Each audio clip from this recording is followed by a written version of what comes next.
Drage dame in gospodje, prisotni v dvorani in prisotni tudi vi preko spleta, lepo pozdravljeni in dobrodošli na mednarodni konferenci Panevropski inovacijski ekosistem, kje smo in kam gremo.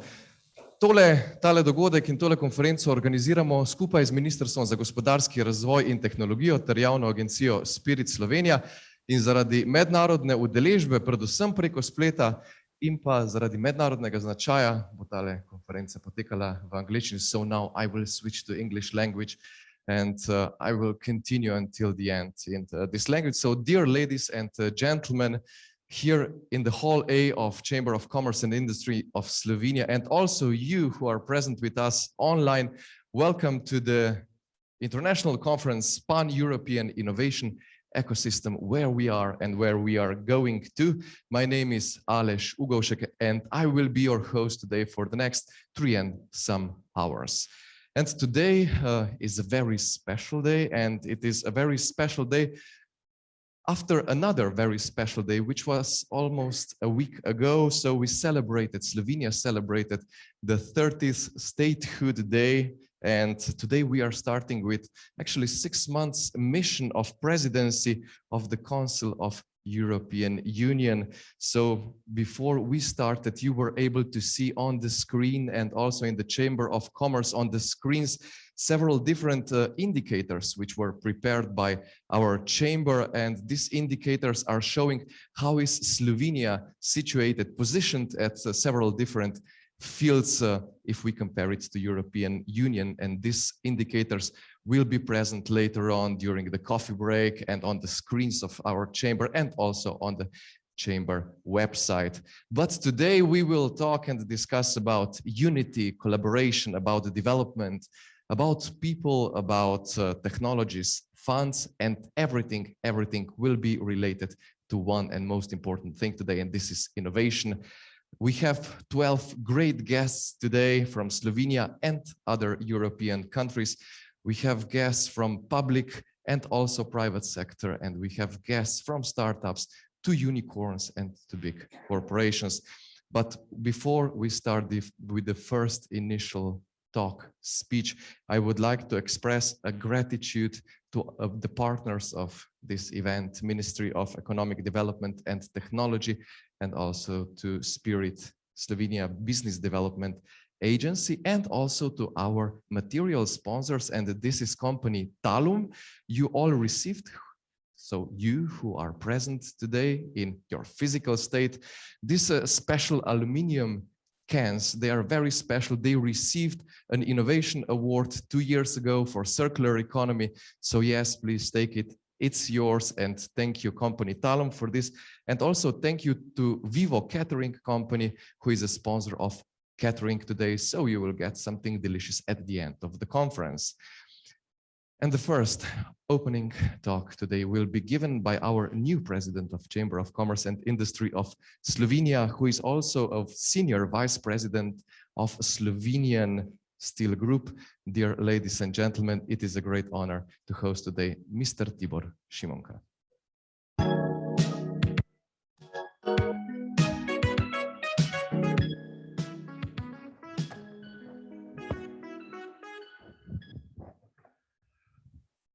Dear participants, almost a week after we celebrated the 30th Statehood Day, at which we commemorated the country's declaration of independence from Yugoslavia, Slovenia is starting with its second presidency of the Council of the EU after 2008. Many changes have happened in these 13 years and even more in the last 30 years. We are far more developed, optimized, innovative, digitalized, and effective. But can we say we are stronger, more connected, and we have higher level of prosperity? Today we are dedicating this part of the day to innovations. Nowadays, innovations have one thing in common: collaboration. They become far too complex to be developed by one person or by a single company. We are often looking at the European Innovation Scoreboard and discussing why Slovenia is situated among moderate innovators and what are we missing to become a strong innovator or even an innovation leader. No matter what and how we are analyzing and discussing issues and opportunities, at the end, we always come to the same conclusion: people. Innovation is closely intertwined with people. Machines are not creative and production lines are not innovative. We make them efficient and super capable with our creativity and innovativeness. In the last 30 years, we have seen many breakthrough innovations developed by Slovenian companies and or people. We have seen disrupting the skiing world by Slovenian innovators. Slovenian innovators developed a mobile app with over 8 billion downloads. Slovenian innovators are moving radio telescopes in the Atacama deserts, developing space solutions for NASA, ESA, and SpaceX, and exhaust systems for top motor racing teams.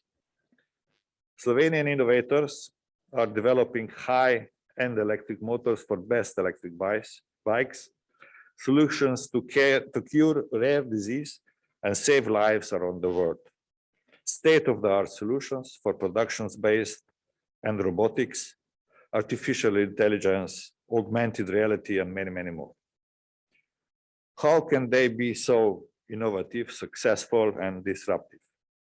Because they are willing to collaborate and because they have a clear vision and hands, eyes, ears, and brains wide open for new opportunities and are willing to working together hand in hand. I wish you all an interesting conference with new gained insights and fruitful discussions. Thank you.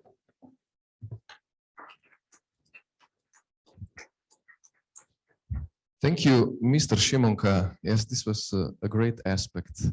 Why they are so successful, because they know how to collaborate, and they have eyes wide open. So thank you for these words. And we go to the second talk today, and the second opening talk will be given by our Slovenian Minister of Economic Development and Technology, who deeply apologize him that he is not present today with us. But as I already mentioned, it is a very, very special day today.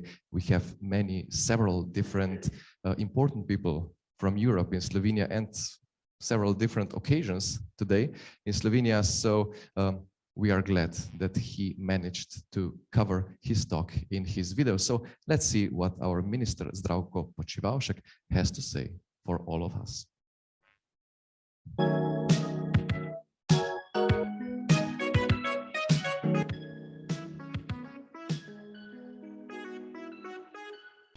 Ladies and gentlemen, distinguished participants of the International Conference, it's a great pleasure to welcome you on the first day of Slovenian Presidency of the Council of the European Union. The Slovenian Presidency would like to stimulate the discussion on how to build a bright future for the next generations. We believe that we need to build circular, creative, and smart economy and society as a whole. At the Ministry of Economic Development and Technology, we are working on our priorities to ensure financial incentives for growth, development, innovation, and support to small and medium-sized enterprises in particular. It is extremely important that we know how to support the right industrial projects that will boost productivity while enabling green and digital transition. We have adopted new Slovenian industrial strategy to deal effectively with social challenges. Our three main challenges are green, creative, and smart growth. The strategy was prepared together with the representatives of Slovenian Chamber of Commerce and other stakeholders. Many thanks to all that gave the input for successful cooperation. Now we have to implement the activities. We want to push the boundaries of development and strengthen innovation and competitiveness. Our aim is to empower the economy to cope with green and digital transition, which is a key success factor in the 21st century. I firmly believe that this conference will indicate solutions in favor of making the Slovenian European economy more innovative and competitive. I look forward to the discussion and exchange of ideas. Thank you. And also thank you to the minister. He is not watching us today, but thank you if he will be watching us later on. Yes, we now continue. We go from Slovenia, we go from Ljubljana to Brussels. And the first keynote speaker today is coming directly from the center of European innovation ecosystem. And this is from the cabinet of Mariya Gabriel, Commissioner for Innovation, Research, Culture, Education, and Youth. He's responsible for European Innovation Council, European Institute of Innovation and Technology, better known as EIT, for startups and open innovation, for innovation in widening countries, for Horizon Europe program, and many more. He is a person who dreams of Europe that is full of entrepreneurs and visionary people, and he is a person who visions a better future for our kids and also for the society. And it is a great pleasure to welcome today the expert in the cabinet, Isidro Laso Ballesteros.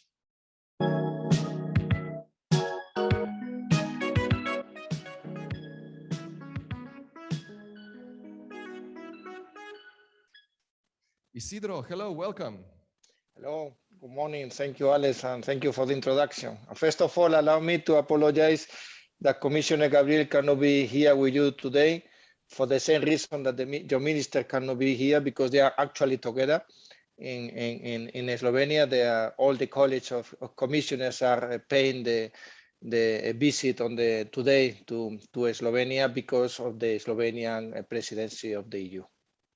Exactly, and thank you that you stepped in. I believe you have many, many great things to say. And yes, Isidro, here you have your around 18 minutes are yours, please. Okay, thank you, Alex. I hope I will not be talking for 18 minutes because that's too much for an online event. But certainly there are some messages I want to pass you. First of all, the full support of the Commissioner Gabriel to innovators, and in particular to the new generation of innovators. And this new generation of innovators, we are referring to the startup generation, and more particularly to the deep tech startups in generation. These are the ones that somehow have been neglected by the EU for many years, because also they have been born recently. Let's say 10 years ago, there were no startups or deep tech startups in Europe.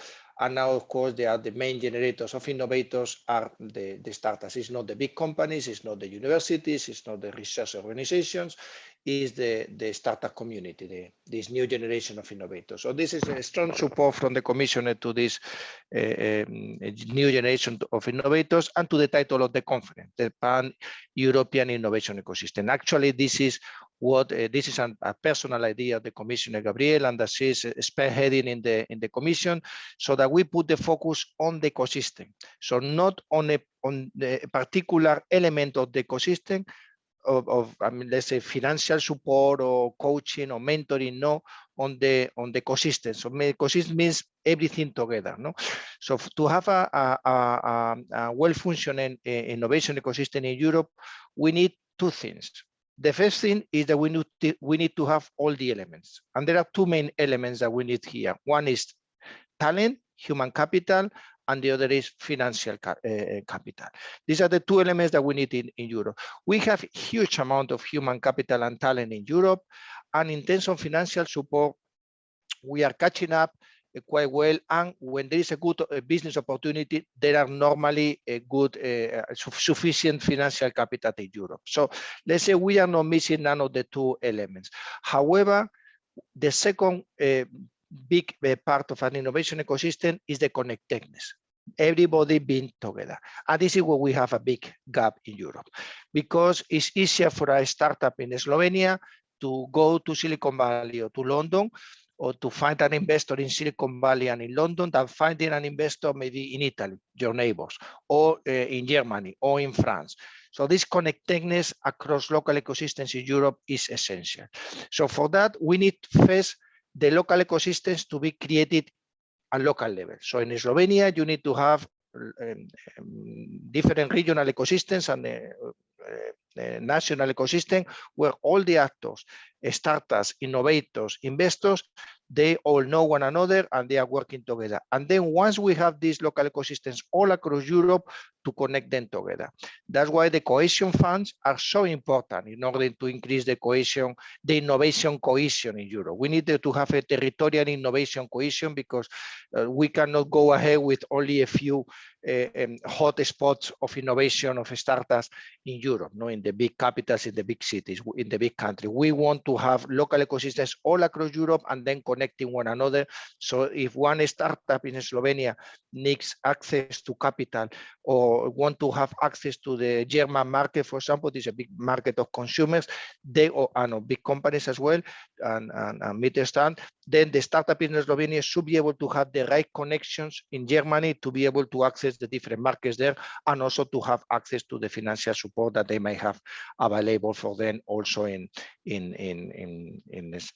Germany. You know? So this is what we need. We need all the elements, human and financial support, and then the connectedness. And here I would like to make a parallelism with the farming, with the natural ecosystem. No? So in the natural ecosystem, you have the grass, you have the cows, you may have also wolves.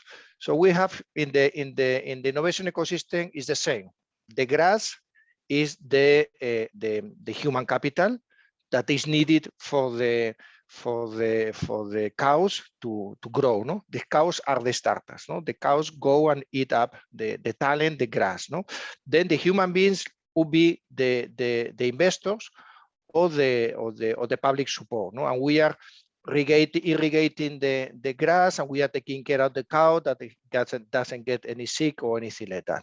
And then we have the wolves. The wolves in the case of the startup ecosystems would be the corporates and the big corporates who are acquiring and buying the cows, and they are needed as well. We need to have acquisitions and exits in Europe. No, so we need to have the whole ecosystem. But what happens if you have everything? You have cows and excellent grass, and there is a river in between without a bridge. You don't have an ecosystem. You have all the elements, but you don't have an ecosystem. Therefore, it's essential that in addition to have all the elements, we have the connectedness among them.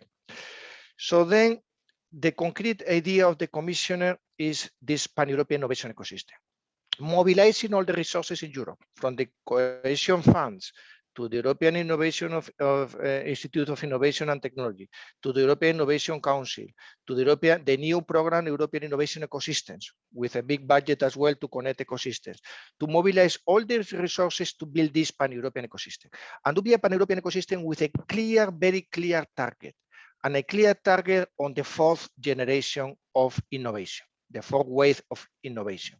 So we have, historically in Europe, we have been analyzing, together with some consultants and some association of technologists, the evolution of the different waves of innovation. The first wave of innovation is what is referring to the first and industrial revolution. The second wave of innovation is what is very well known, the collaborative projects. And we do a lot of them still in Europe. The third wave of innovation started 20 years ago in the US, in Silicon Valley. This is what is called the startups type of innovation. No? And the startups innovations, the digital startups innovation, they have two main characteristics. One is that they are supported by a strong innovation ecosystem. So the ecosystem is key. And second, because they are fueled by risk capital. They are not fueled by grants or similar, like in the second wave of innovation that were mainly non-refundable grants. Here is mainly risk capital, the one that is supporting this kind of startups. This is the third wave of innovation. And in Europe, we missed that wave 20 years ago because we were still focused on collaborative projects, and we missed that wave 20 years ago. We are still catching up, but we are not in good position yet. And we have the new one, the fourth wave of innovation, that is around deep tech startups, that has two characteristics that are the same as with the startups, the previous wave. That is, the ecosystem is key. So you need to have a strong ecosystem to support the deep tech startups. And the second characteristic is the same as in the startup, that they are also supported by risk capital. This is what is really supporting them. But there is a big difference here. And is that in the digital startups, they are focused more on intangible, on 140 characters, let's say Twitter. And in deep tech, we are moving from there into more hardware-related startups. So we are moving from the 140 characters Twitters into flying taxis, or into renewable energies, or into hyperloops for easy and high-speed traffic movement. So we are moving from the software, from the bits into atoms and bits. So we are moving from the digital to the hardware with some digital components. So this, and that is where we have a strong possibility to become leaders. So we are, and for two reasons. First reason, because these deep tech startups are based on science, and we are among the top leaders in science. So they are not, this is a big difference with the digital startups. The digital startups, they are very easily replicable. They say in the digital startup ecosystem, they say that the idea has no value. The value is in the capacity to execute, to implement. However, in the deep tech startups, the idea, the IP, intellectual property, is very, very important. So it's not easily replicable. So for example, BioNTech, they developed the first COVID vaccine. Others biotech startups in the world, they might have seen it, but will take them many years until they're able to replicate what BioNTech has been able to do. In the digital world, it would not be like that. You have Uber, then immediately you get Cabify, you get Bolt. Many others replicate the case of Uber because it's easily to replicate. And then one is bigger than the others because they are able to execute and to implement better. So this is a bit different, the intellectual property right. And this is very much related to science and to universities. And we have a very, very good network of universities in Europe and science. So this is the first strength of the EU and why EU could become a leader on this new wave of innovation. And the second strength of Europe that could make as leaders on this new generation of innovation is industrial base. As the examples I have given to you, they are mainly, as you say, with a hardware component. And we in Europe, we are quite bad in software. As you know, all the GAFA, Google, Apple, Facebook, etc. But however, we are very good in hardware things. It's true that our industrial base is losing or has been losing traditionally in the latest years competitiveness and innovation capacity. But if we are able to connect the startups, the deep tech startups with our industrial base, then we could easily become the lead. We could become the leaders of this new wave of innovation. We need to rely and to build bridges between the innovators, the startups, the investors, and the industrial base, the traditional industrial base. We want to have flying taxis, maybe, or we want, I suppose you all know that in Slovenia, the case of Ramic Automobili, the big super car from Croatia. So they are working very closely with Porsche. So a startup, a deep tech startup working with hardware, working very closely with Porsche Automotive in Germany. We have another case, for example, on Northvolt. Northvolt is a deep tech startup in Europe that is in Sweden, and they are working very closely with Siemens and all the other big industrial companies in Europe. So this is the way forward. And there are two sources of data that are confirming this. The first one is what we saw 3 weeks ago in Europe. At the same time, we have a big investment in Klarna, a digital startup from Germany. And then we have a big investment in Northvolt, a deep tech hardware startup from Sweden. In the case of Klarna, all the investors were Americans and one Japanese, none Europe. In the case of Northvolt, the deep tech batteries startup working with Siemens, etc., all the investors were Europeans. And on top of that were not the traditional investors, were investors who never invest in EU startups, digital startups. For example, pension funds, the foundation from Italy. So they got money from all across Europe in Sweden, and not from the traditional digital investors in Europe. So from this new generation of investors as well. So this clearly demonstrates that the market in Europe, the private sector in Europe, is in the same line. They are investing, the European investors are investing more in deep tech than in Klarna, for example, the digital startups. So we have already somehow the support from the market, not from the investors market in this case. And the second also is the reality. We have a report from the Joint Research Center of the European Commission that shows that the percentage of VC money in Europe, in the world, that goes to European startups, digital startups, is only 8%. So out of 100 euros spent all across the world in startups, only 8 of them come to Europe.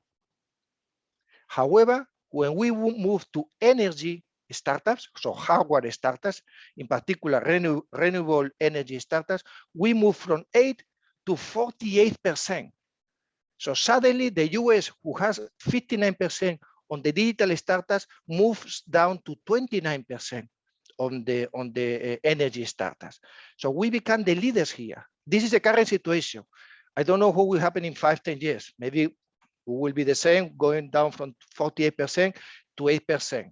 Depends on what we do. But certainly the initial status for us is very, very, very strong. If we do the right things, we can certainly continue becoming the leaders on this new area. So this is what the Commissioner wants to do, wants to build this pan-European ecosystem, focus on deep tech, and with two political and very important dimensions. One is women, and another is not leaving anyone behind. We don't want an innovation ecosystem that is led only by men, like it happens in the digital startups. The good thing is that the data also demonstrates that the deep tech startups, science-driven startups, there are many, many more women than in the digital startups. The reasons are obvious. We also see in the universities, there are many, many women in bio, related area, medicine. I have 2 daughters, the 2 of them are studying medicine. So there are good things to support that moving into deep tech could also increase certainly the percentage of women in this ecosystem. And the other political dimension is not leaving anyone behind. We want a strong territorial innovation cohesion in Europe. We don't want 3-4 Silicon Valleys in Europe. No, we want small valleys all across Europe. We don't want to leave anyone behind. And the rural areas in particular, we don't want that they are out of this. We don't want that they continue feeling that they are out of the new world. We want that, this is also a personal initiative of the Commissioner Gabriel, we want to develop startup villages. So we want to move from villages that are losing in population, that are losing the young people, the women, etc. And we want to turn them into startup villages, places where the startups could really boom. And this is nowadays, maybe 20 years ago, no, but nowadays with all the connectivity in the rural areas and the fact that most of the things are done virtually in the virtual working spaces, that is a reality. And we have some good examples in Croatia, in Bulgaria, in Spain, of villages that have become startup villages. They have built a co-working spaces, and they have starting to attract startups from the big cities because they prefer to go in a small village that they maybe is 1 hour connected by car with a big city, so they can go there if they need to take a flight somewhere else. But the rest of the time they are living, the whole village becomes their campus. We have a case in a village in Spain where a fintech startup came from Estonia to this village, and the whole village became his campus. It's like the Google campus, but this case is a village of 200 inhabitants. But you can imagine 10 people working there, young people with their families, etc. They have turned the whole village into an innovative ecosystem. No? So this is also a big part of the initiative of the Commissioner.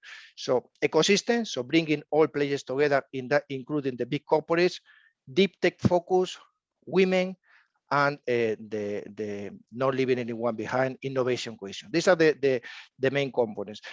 You will see later from the other speakers, from the Unicorns group, that is a group created by the Commissioner Gabriel in order to get advice about how to build this. There are 33 unicorns there, and there's one from Slovenia, Gene Planet. And you will also listen from the Innovation Ecosystem Leaders Group, another group creative with one representative per country of all the innovation ecosystems in Europe, 27. And here in this group, From Slovenia, we have Matej Rus from Startup Slovenia. So the idea is what was said at the beginning by the first speaker, to collaborate. And this is the key. To build ecosystem, we need to collaborate and to work all together. And with this, I want to finish. I don't know how long I was talking. I hope not too much. And I give the floor now to the and also to Katerina from the service that will explain the different mechanisms for funding and for support that we have in the Commission. Isidro, thank you very much. You were bang on time. Can you still hear me? Maybe I have a question or two for you. You were mentioning, or if I wrap up your speech, there were a few words that I wrote down. These are cohesion, connection, startups, women, not leaving anyone behind, and deep tech focus. Yes, and many more. And you mentioned startups for several times. What about big corporations? Do you see then, like you presented, really the solution so that startups are collaborating with big corporations? Yeah, I think here the key is the collaboration, as was said before. And we need to have all the players. We need to have the corporates as well. I mean, the strengths of Europe are certainly the corporates at this moment in time. We cannot compete with the US in terms of startups, in particular in digital, but we have a very, very strong industrial base. And we need that, to ensure that they work together, that they become part of the ecosystem. Then the big companies in Europe, they already know Siemens, Volkswagen, Telefonica, they already know that they cannot compete with the startups in terms of innovation, because any innovation that happens in the big companies takes many, many years to occur. However, they can start, and they are doing a lot, working with the startups, because the startups have several characteristics that allow them to develop innovative products very, very, very quickly. Well, the case of the BioNTech is a good example. BioNTech is these vaccines from Germany. This is a startup, biotech startup, who was not working on vaccines until January 2020.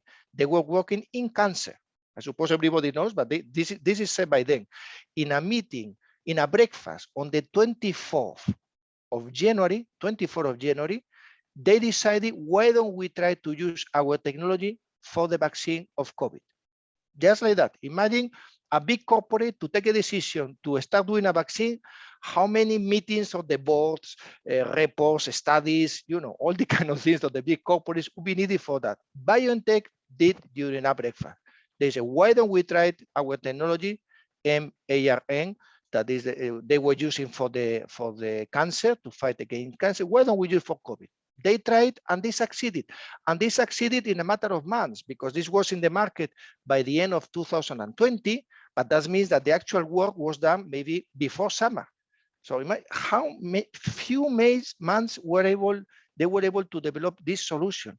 I always say, if they had already been working on vaccines in 2019, imagine maybe we could have had already the solution for the COVID, or the vaccine for the COVID, I don't know, maybe even before summer or in May or something like that. So this is a good example of the agility of BioNTech. That's why Pfizer, the big corporate from the US, instead of developing themselves the vaccine, they decided to partner with the startup, with BioNTech.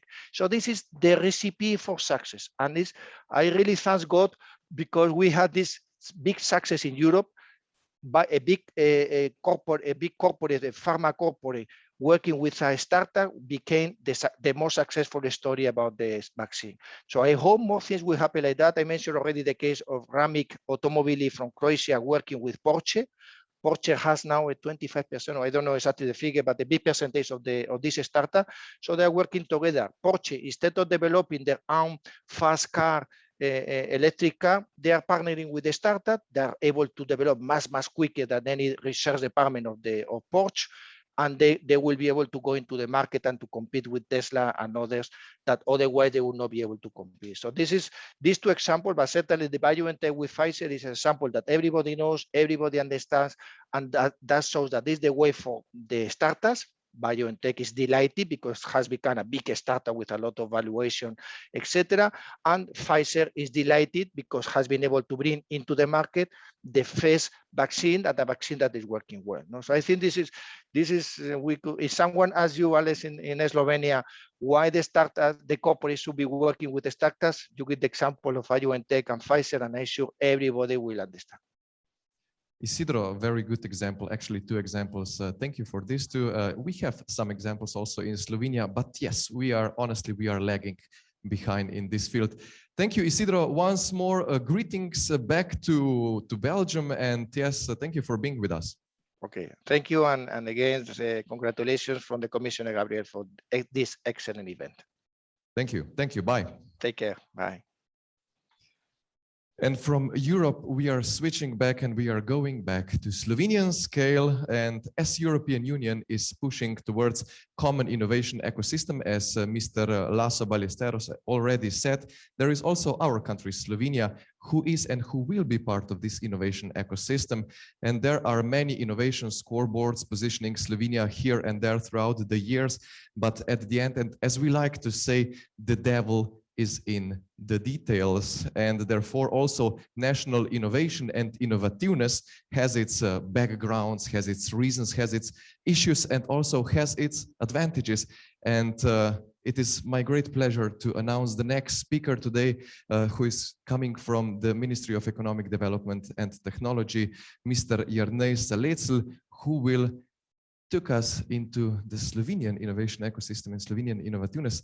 Mr. Salecl, please, the stage is yours.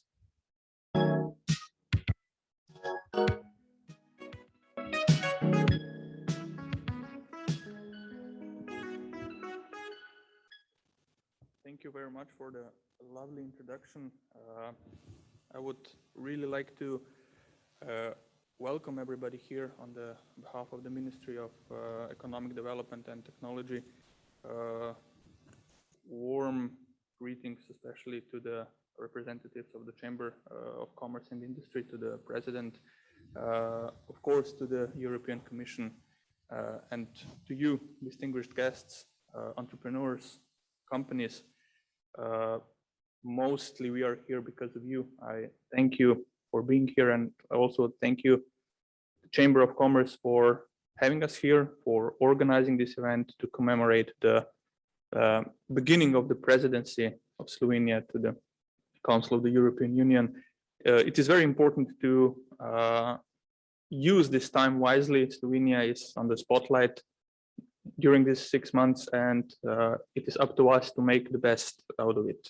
The opportunity that is missed never comes again, or it does in next 13 to 14 years, as the presidency does when our turn comes. I was given a time of 18 minutes. I'm not sure if it will be an 18 minutes. I think it will be less. However, I do have some points I would like to stress out. I would like to make within the Slovenian innovation ecosystem, where we are, where are we going, maybe also where we were in the past.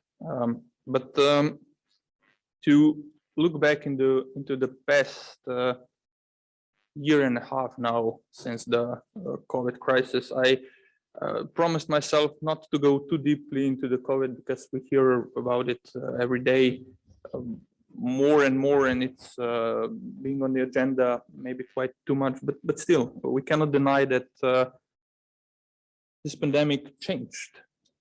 Not everything, but it changed a lot, and it indicated that the world is changing, and that the world is changing very fast. It's becoming more and more digital. The digital transformation in the past year was supposed to be happening in about 3 to 5 years, but due to COVID and due to the need to keep the processes going, forced us, all of us, the companies, the schooling system, the ministries, administration, to take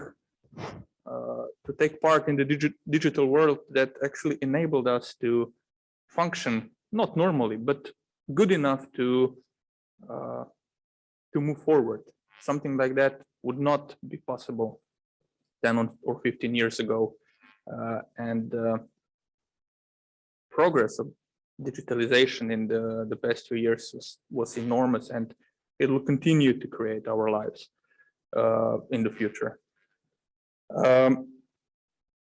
Another thing that is happening mostly due to COVID is the globalization. On one hand, the globalization is taking a fast track in the part of the digital world. We are more and more interconnected, more and more present everywhere in the world. But on the other hand, we saw that the globalization is also contracting. Strategic autonomy became increasingly important in Europe, since we realized that our industrial base, though firm and strong, it's not good enough to cover all of our needs in the time of crisis, which means we have to strengthen our industrial base. And I'm very glad that the Commission sees that as well. As it was pointed out in the keynote speech before mine, I also share this view of opportunity that European industrial base and the industrial identity, let's not forget that industry was born in Europe, can represent our key advantage in the future. If we manage to appropriately combine our industrial base, knowledge and legacy to the startup ecosystems and the innovation ecosystems, and combine one with another in the new ways, I think this really can be an opportunity for Europe to thrive again. Because you know how it is, survival is not granted to those that are the strongest, but to those that are most adaptive to change. And if we are going to be willing to change our ways of doing business, we will, in my opinion, prosper in the future. If I maybe take a glimpse, not necessarily into the present, but in the past few years of the position of the Slovenia in the innovation scoreboard. If I take the last known indicators which were public, I think during this week, and it was mentioned already today, Slovenia remains a moderate innovator. We were once a strong innovator. But this is somehow a glimpse in the past. We must know that data that are used to make the statistics are usually somewhere from 2 to 3 years old.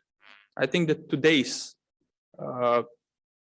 results would be better. This will be seen in the future. However, despite being a moderate innovator, we are growing.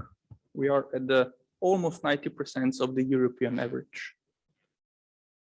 The problem is for Slovenia, at least, that others are growing faster than us. We are still below European average. It is up to us to decide and to ask ourselves, what are we going to do to improve our rankings in this scoreboard? Not only in this one, in others as well. We know very well, it's not something new, it's not something we can read from the scoreboards, that we are low in skill capacity, that Slovenia is still relatively poor in the SMEs, innovative SMEs. But on the other hand, we are improving in the R&D expenditures on both private and public levels. And that within the startup ecosystem, we managed to climb for 13 posts since 2019. So we are doing things relatively well, but I am deeply convinced that if we would like to be better, and I think that we will all like to be better. Like it was mentioned, also before Slovenia is celebrating 30th birthday, a week ago, roughly, less than a week ago. At the birth of new country, we were striving to be the next Switzerland. Now we are striving to be closer to Austria, which is close to our borders. We have in our strategic goals written that we want to be closer to these countries in the gross domestic product, in value added per employee. But are we really willing to start doing things differently? We have to start doing things differently. All of us, not only the administration, not only the government, the companies and the supporting ecosystem, if you will, as well. I've been very lucky. I have the privilege to be a lot on the field lately with our minister.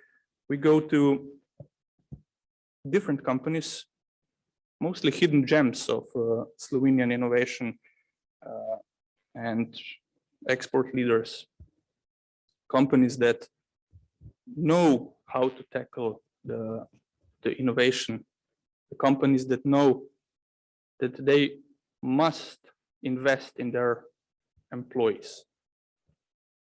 Most of them realized that investing in employees, not necessarily only by raising the salaries, but to create the ecosystem again within the company where employees are feeling to be welcome, are feeling to be accepted, are feeling to be heard, that to taken their ideas to be taken into account and into action as well. It's the way forward. And if we will keep investing in people, I mean really investing in people, not only in the declarative manner, but in actions as well, we will go forward. If we will not invest in this part, we cannot go forward.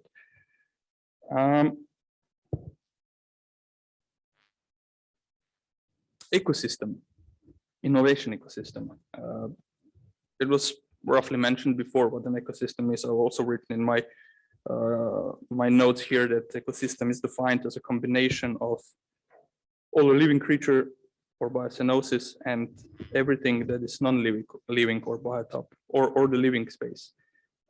But the most important is that both categories live one with another within the biological equilibrium. And this is something we need here in Slovenia as well.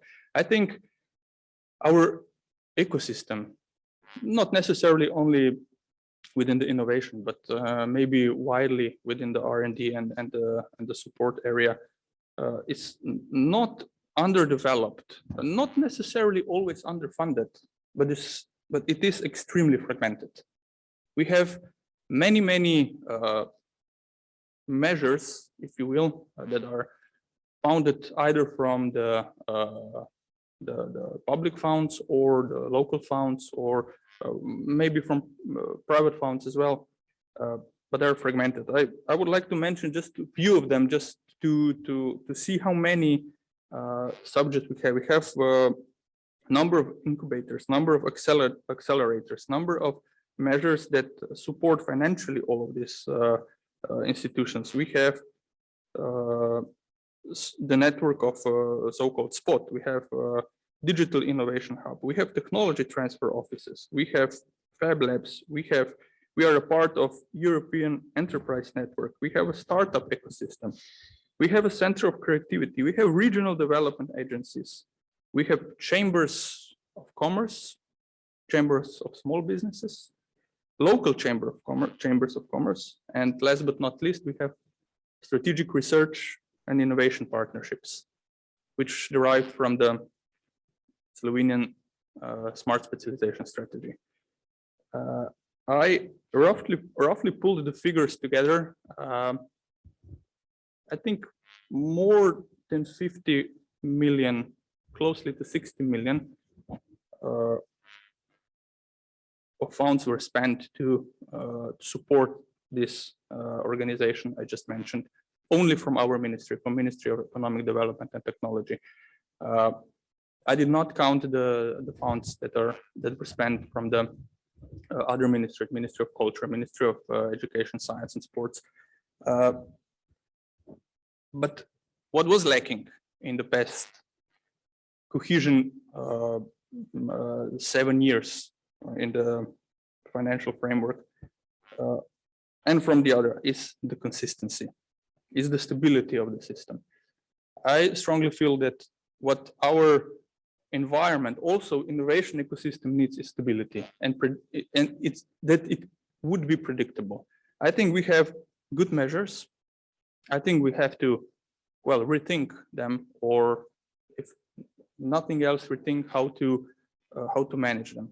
I strongly feel that Spirit Slovenia, as a innovation authority, should play a crucial role here in the future, take part in the creating the ecosystem, to combining the ecosystem, coordinating the ecosystem much more firmly than it was in the past. And it is our job on the policy level as well to enable them to do so. This is on one hand. On the other hand, the job or the task of the administration or government, if you will, is to increase the funding for research and development. Not necessarily on one hand or on the other hand of the TRL line from 1 to 9. It is very often that in Slovenia there is somehow a competition of who will get more funds. Is this the research, the public research organizations, or is this the companies? I think we have to step together and set the goal to increase the funding for R&D across the TRL line. Because if we will do so, if we will somehow manage to get the equilibrium here as well, it's more than certain that funds from the companies will also find their way to the research organizations. So on one hand, I urge all the companies to start thinking in more innovative way, more increasingly increase their funding of research and development and spendings for research and development.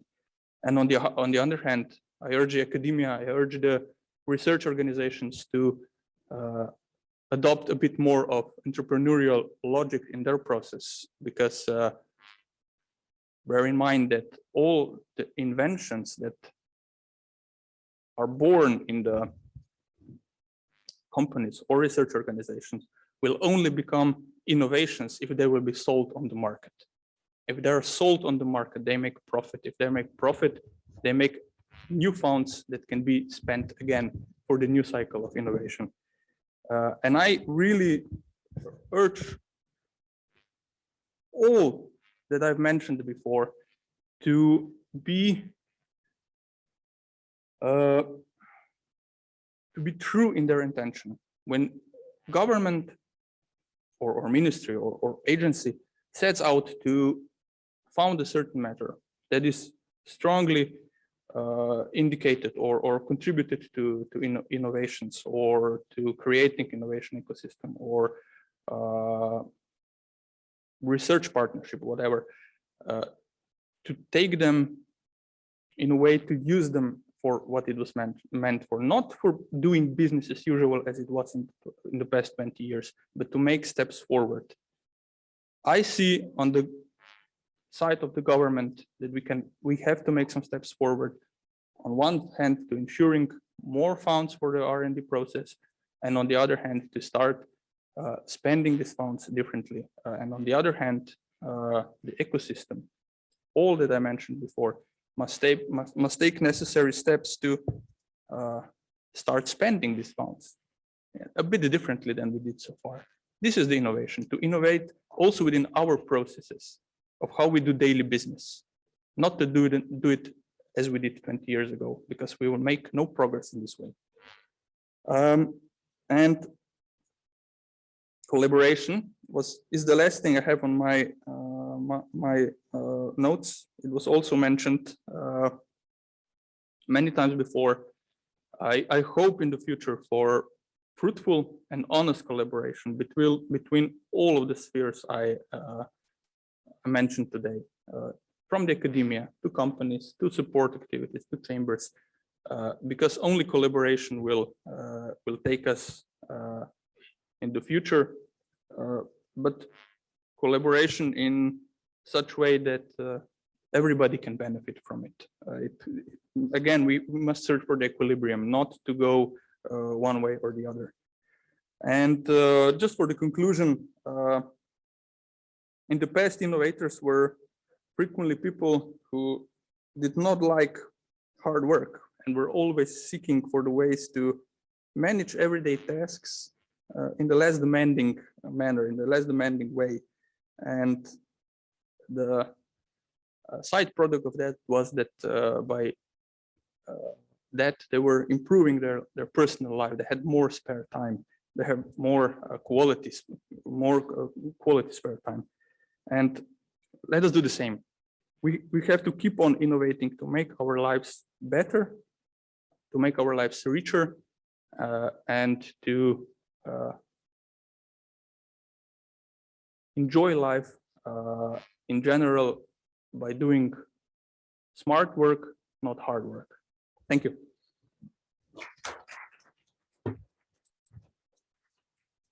Jernej, thank you very much. This was a very honest and great talk. We are a minute over the time here, but I have one question for you, because I really wanted to ask you. You mentioned in between that we can prosper if we can change. What do you mean we can change? Quick answer. People or? No, we have to change, in my opinion. This is my personal view. We must change the way we are doing things. Okay. Not to be stuck in the past, but go in the future, to see what we can do in ourselves when we go to work every day. How can we do things differently so they would be better and more effective? Okay. And I mean that on every level, on the ministerial level where I work, on your level and chambers, and on the level of companies as well. Jernej, thank you very much. So you've heard, Jernej, don't look at the past, look in the future and for today. So thank you very much, Jernej. And we go further on from Slovenia. We go back to Europe. Actually, we go back to the global scale. And it is a great honor to host today two persons from two European unicorns. So what are unicorns? Unicorns are privately held startups, companies valued at over $1 billion. So this is quite a lot of money. And the first one is Spanish ride-sharing company Cabify. It is based in Madrid, founded in 2011, and with the latest market valuation of $1.4 billion and over 2,000 employees. So this is the first one. And the second unicorn, well, regarding the first one, let's call it European Uber. And the second one is called UiPath. This is a company for robotic process automation. It was founded in 2005 in Romania. Now they have headquarters in New York City, and their market valuation today is enormously high. And this is $36 billion, and they have over 3,000 employees. And it is my pleasure to host today Mariano Silveyra from Cabify and Margareta Chesaru from UiPath.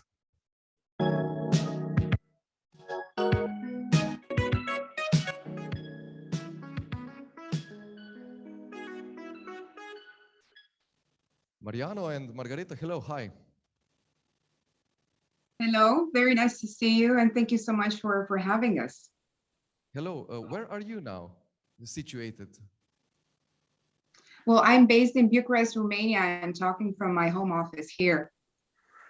Okay, so you're not situated in New York. And Mariano, you were so, you were so kind that you are with us from your holidays. And where are you? Well, hi, Alex. Thank you for inviting me. Yes, I'm on holidays, and that's why I'm having some connectivity problems. Sorry for that. And I'm in the north of Spain, in Cantabria, nearly Santander, a beautiful place, but with no connectivity, unfortunately. We will manage that. If you won't have connectivity, then we will chit-chat with Margareta more. So I have one very interesting question for you at the very beginning. What is your favorite animal? So for both of you. Can I go first? Yes, Sure. please. So my first option would be a unicorn for obvious reasons. But my second option is definitely a horse. Because, you Okay. know, under special circumstances, they can transform into unicorns. Yeah, exactly. Mariano, yours also unicorn. Yeah, but of course I believe in unicorns, but I prefer dogs. I am a dog fan, and the reason why I believe that the dog is the best animal, and I am a dog, is basically because they always happy.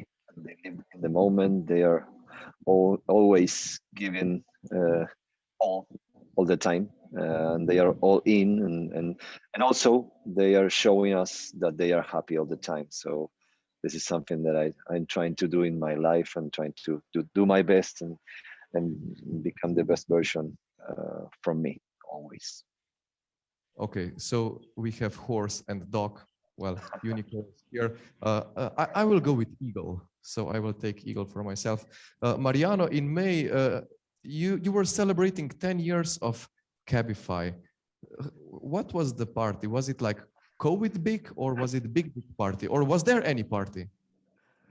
Yeah, fortunately, we are not pretty sure that which was the exact date of our date. It was, of course, 10 years ago, but we are not sure how can we define the exact date. So that's why, fortunately, we can choose the best date to celebrate. So we're going to try to celebrate after the summer. Probably October is going to be the date. So we don't have party yet, but we will have to. And the good news is that we hope that COVID is gonna be well contained for that date. So we are expecting to have a great party, and most of all, great surprises for the founders, for Juan Antonio and the rest of the co-founders. So we are expecting to have a great time. But it was a great time always, all these 10 years. So it probably won't be different on this particular celebration. Fingers crossed for your Yeah. party, Margareta. You were also having a great party because on 21st of April this year, you brought 1.34 billion in the IPO and had a market value of 36 billion US dollars in the closing price. How was that party? Well, it was mainly a remote party. So, as Mariano was saying, I think we're all looking forward to a moment in time where we can all be, you know, closer as employees and just celebrate together. But indeed, this hasn't changed, you know, the great feeling that we all felt as being part of the UiPath journey as UiPath employees, because it was an incredible moment, an incredible milestone for us. But unfortunately, yes, mainly remotely and mainly video. Okay. So that is what we want to avoid. Very clever, Mariano, very clever. Can you please, both of you can briefly describe the path and the company? What are you doing, Margareta, in UiPath? I work in public affairs and public policy in the global team. And your company, what are you actually doing and why are you so innovative? So in a nutshell, I guess you are. well, we definitely hope we are. We have a vision to deliver the fully automated enterprise. And the reason why we want to deliver on this vision is because, well, we are driven by the objective of changing the work for the better. And this was actually said before, you know, the importance of doing smart work. And this is exactly what we also want to achieve. We want to liberate humans from mundane and repetitive work by using automation in order to enable them, to help them leverage their unique qualities, our unique qualities as humans, as critical thinking, creativity, strategic thinking, decision-making, communicating. And we do that by offering an end-to-end platform for automation. This platform combines multiple technologies. It was built on the robotic process automation technology, but it also includes other new technologies such as computer vision, artificial intelligence, machine learning, and process discovery capabilities. But the automation that we're talking about is very different from the physical automation, is the automation that works in the virtual world, where humans perform repetitive work on their computers. Even though you're not anymore, you are a very perfect match for big corporations, indeed. Mariano, what about Cabify? What's your path? What do you do? Well, I started in the company 5 years ago, leading the business and leading all the expansion in Spain and Europe. Now I'm also working in the public affairs as a global responsible, together with Margareta also in the EU unicorns group, trying to put us at the top of the priorities. And well, our path was pretty complex. You know, urban mobility is suffering a huge transformation, needs to suffer a huge transformation. And 10 years ago, that's when Cabify was born. And what we are trying to do since the beginning is trying to improve people's lives in the cities through mobility and through technology, trying to offering safer, sustainable, and convenient alternatives. Could it be taxis? Could it be PHVs, mopeds, bicycles, whatever alternative we can provide to the user in a pretty seamless and no friction experience. And probably the most relevant and important thing to mention is that maybe we can share the goal with other competitors. You mentioned a couple, but we definitely do not share is the way we are trying to transform that. That is something that makes us really proud. Just to mention a few things, we were and we are the first and the unique ride-hailing platform that are 100% carbon neutral since 2018.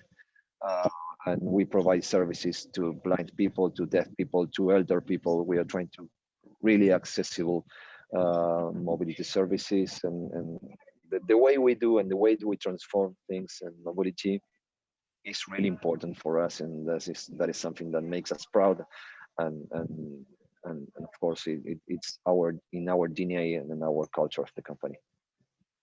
Mariano, I will be provocative now. If you can just give me a short answer. We can listen and we can read that Uber, it's not very good in profitability. How is Cabify? Are you profitable? Yeah, in fact, in fact, the last quarter, in 2019, we had the first EBITDA positive quarter, the last quarter from 2019. Of course, after that, we suffered the COVID-19 and we are trying to recover as fast as we can. But we are pretty close. And we were talking about, when we talk about sustainability, we are talking also about becoming a profitable company for our investors. And if you are trying to make a huge positive impact in society, you need to become sustainable also in an economic perspective. So yes, we are profitable, and we are expecting to become profitable again after the pandemic recovery. Very good, thank you, and congratulations. I have a site here from your colleague Enrique Salgado. He is a global IT manager at Cabify, and he stated that Cabify needed to become new company each 6 months because you are growing so big. I believe it's quite the same in UiPath. How do you both in your companies change processes, and how do you adapt the system because you need to change that quickly? Margareta, you can maybe start now. Of course. So I think it all connects to the values, right? We're a company that really holds on to the values, and the values are 4, very simple, very easy to learn. Number 1, and I think that's the one I hold dearest, is being humble. The next one's being bold, fast, and immersed.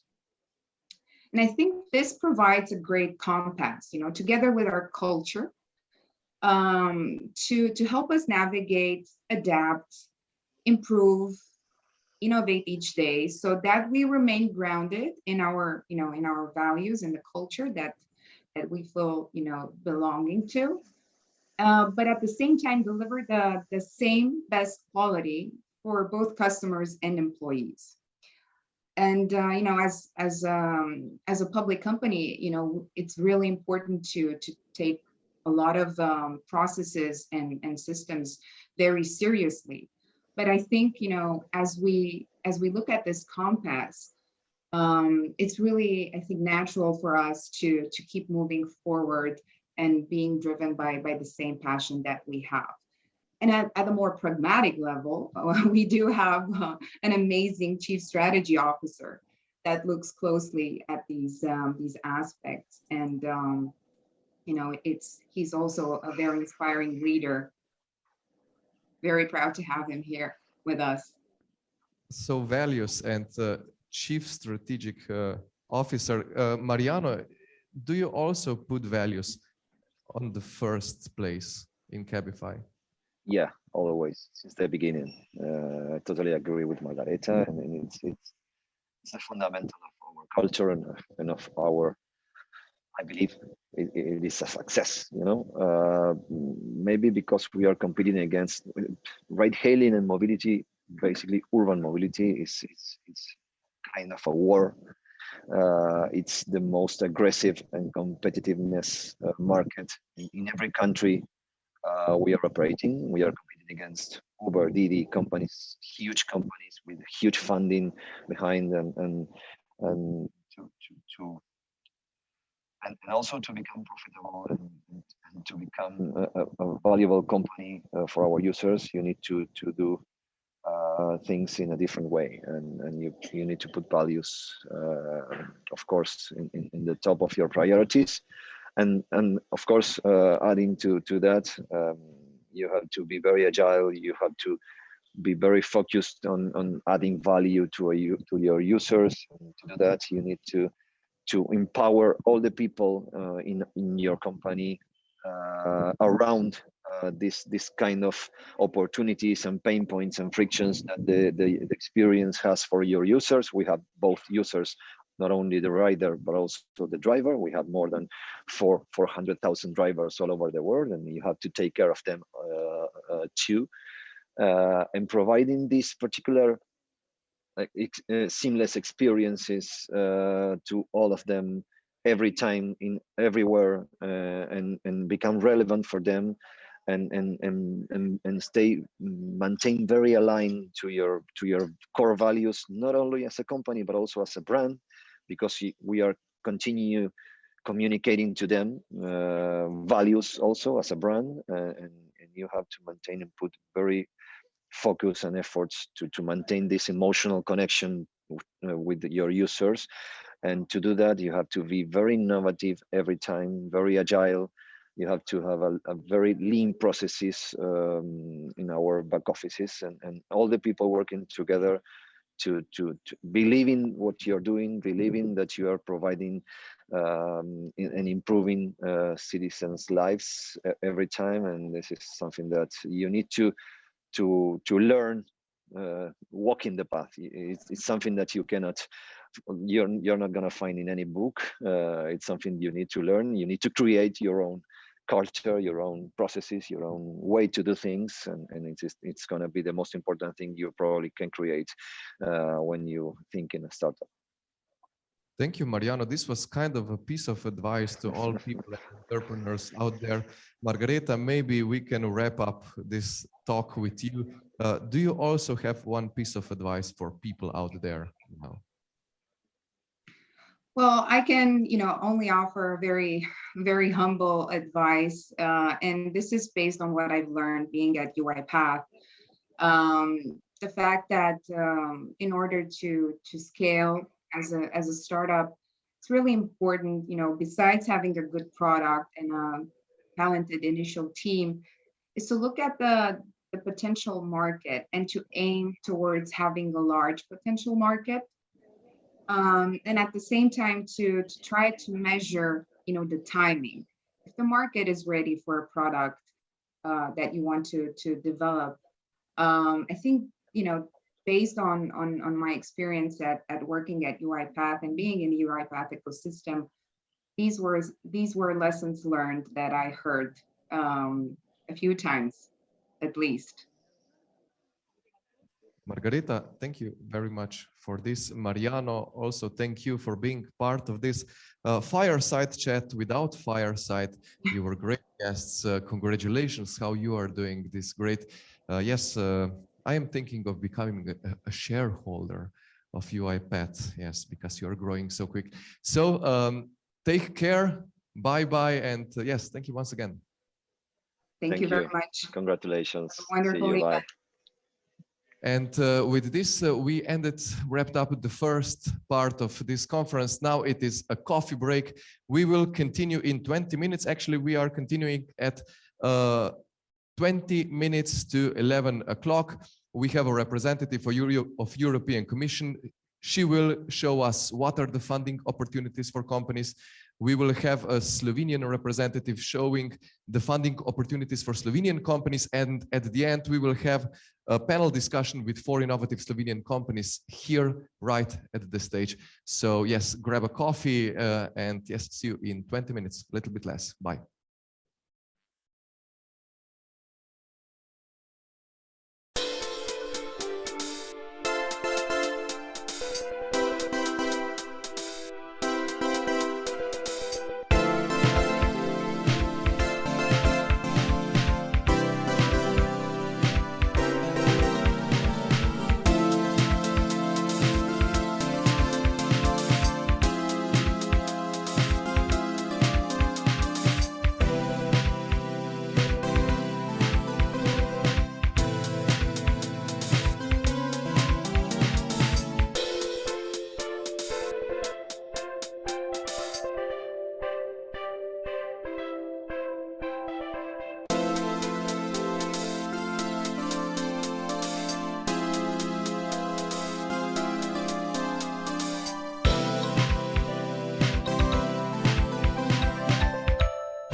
ladies and gentlemen, it's 10:40. We are bang on time, and we are going back to Brussels. We were in Slovenia, we were in Brussels, now we will go back to Brussels, and there is European Commission, who is without doubt a great accelerator of European innovativeness, innovation ecosystem, financial instruments which are accelerating innovation, development, business in Europe, and they are upgrading also new financial instruments. So we had the Horizon 2020, now we are into Horizon Europe, and there are several instruments that were really good in previous financial perspective, and they are now upgraded, and it is a great pleasure that we host today a representative from European Commission, and I warmly welcome Deputy Head of Innovation and Access to Finance unit at European Commission, and who will give us a sneak peek into what European Commission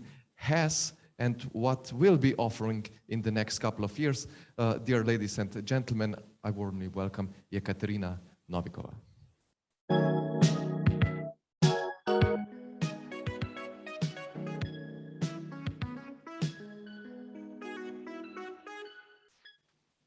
Ekaterina, hi. Hello, do you hear me well? Yes, we can hear you very well. Excellent. Is the sun shining in Brussels? Unfortunately, I must say that no, but it's not raining, so it's already good news. Okay, so I am sending you some sunshine from Ljubljana, and here are your 18 minutes for your talk, please. Thank you very much. Let me share the screen with you. I'm here to speak about European funding of R&D and innovation in the next years. And I think it's very good continuation of the discussion this morning that I had the pleasure to follow, because we have heard political orientations of the future new innovation policy and the directions that we all want to go in Europe, for all Europe, also for your country. And also we heard very interesting conversation from people who actually made it, was constructive in the part of shaping new European unicorns, that is not only giving the expertise and innovation and also jobs for Europe, but also unicorns as a huge companies also create very important spillover effects to the all European innovation ecosystem. And now my presentation will be a little bit more focused on the instruments, because yes, we know where we want to go and how do we get there.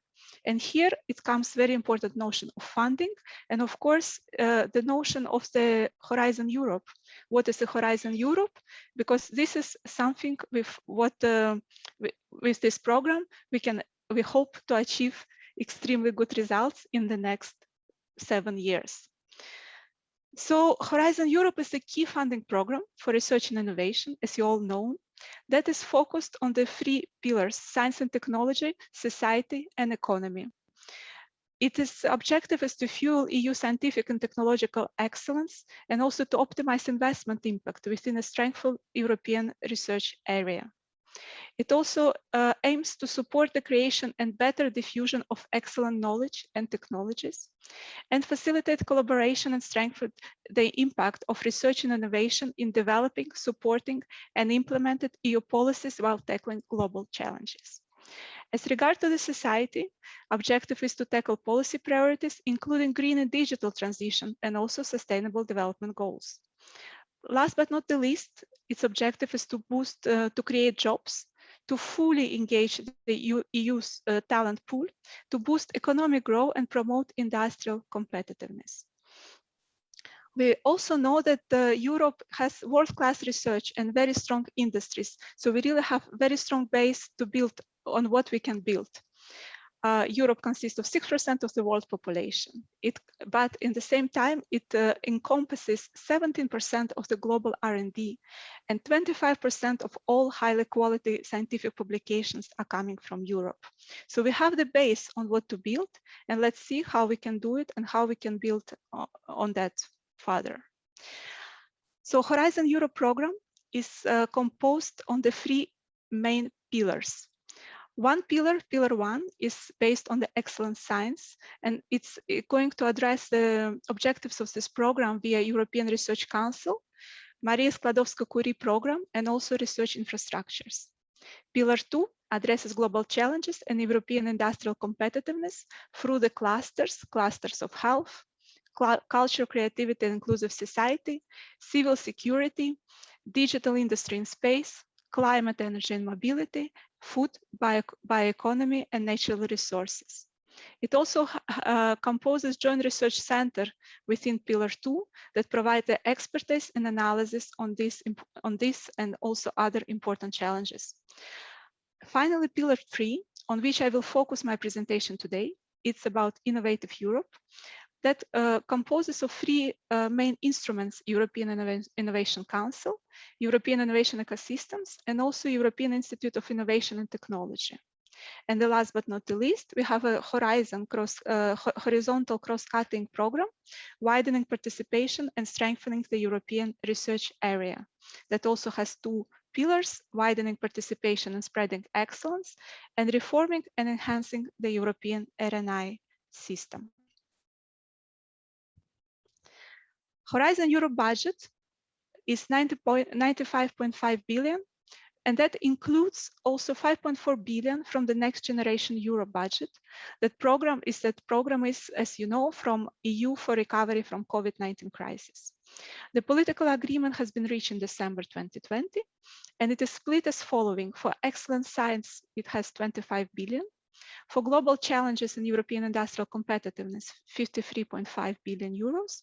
For Innovative Europe, 13.6 billion, and widening partner area, 3.4 billion euros. Key novelties in the Horizon Europe program were built from the analysis of also all the previous expertise that we have, including Horizon 2020 interim evaluations. And interim evaluations are extremely important because they show the success of implementation of the previous program, and also it shows where we need to focus further on to build on what has been already constructed. The findings were the following, and and they will take into account, and so we moved forward with them to build the new program. So first of all, support breakthrough innovation. It was found out that much more needs to be done, and that is because of that European Innovation Council, as we call it, factory of unicorns, had been created.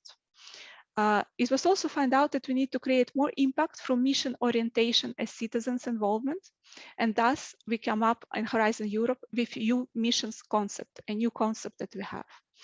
Finally, next point, the rationalized partnership landscape that led to the new approach to the partnership, and also to reinforce openness of the program with the open science policy that is now promoted in the Horizon Europe program. It was found out that we need to further strengthen international cooperation, and US innovators, as the founders, policymaker, you know how important it is. And that's why we considering extended associated possibilities for Horizon Europe program. And the last but not the least is we needed to encourage participation of different countries, regions, and then here we come with the spreading excellence program. EU framework programs, they proved powerful for research and innovation impact, and just few data shows that and proves that. 1.5 million collaboration from more than 150 countries, 3 times more often among top 1% cited publications compared to output in member states.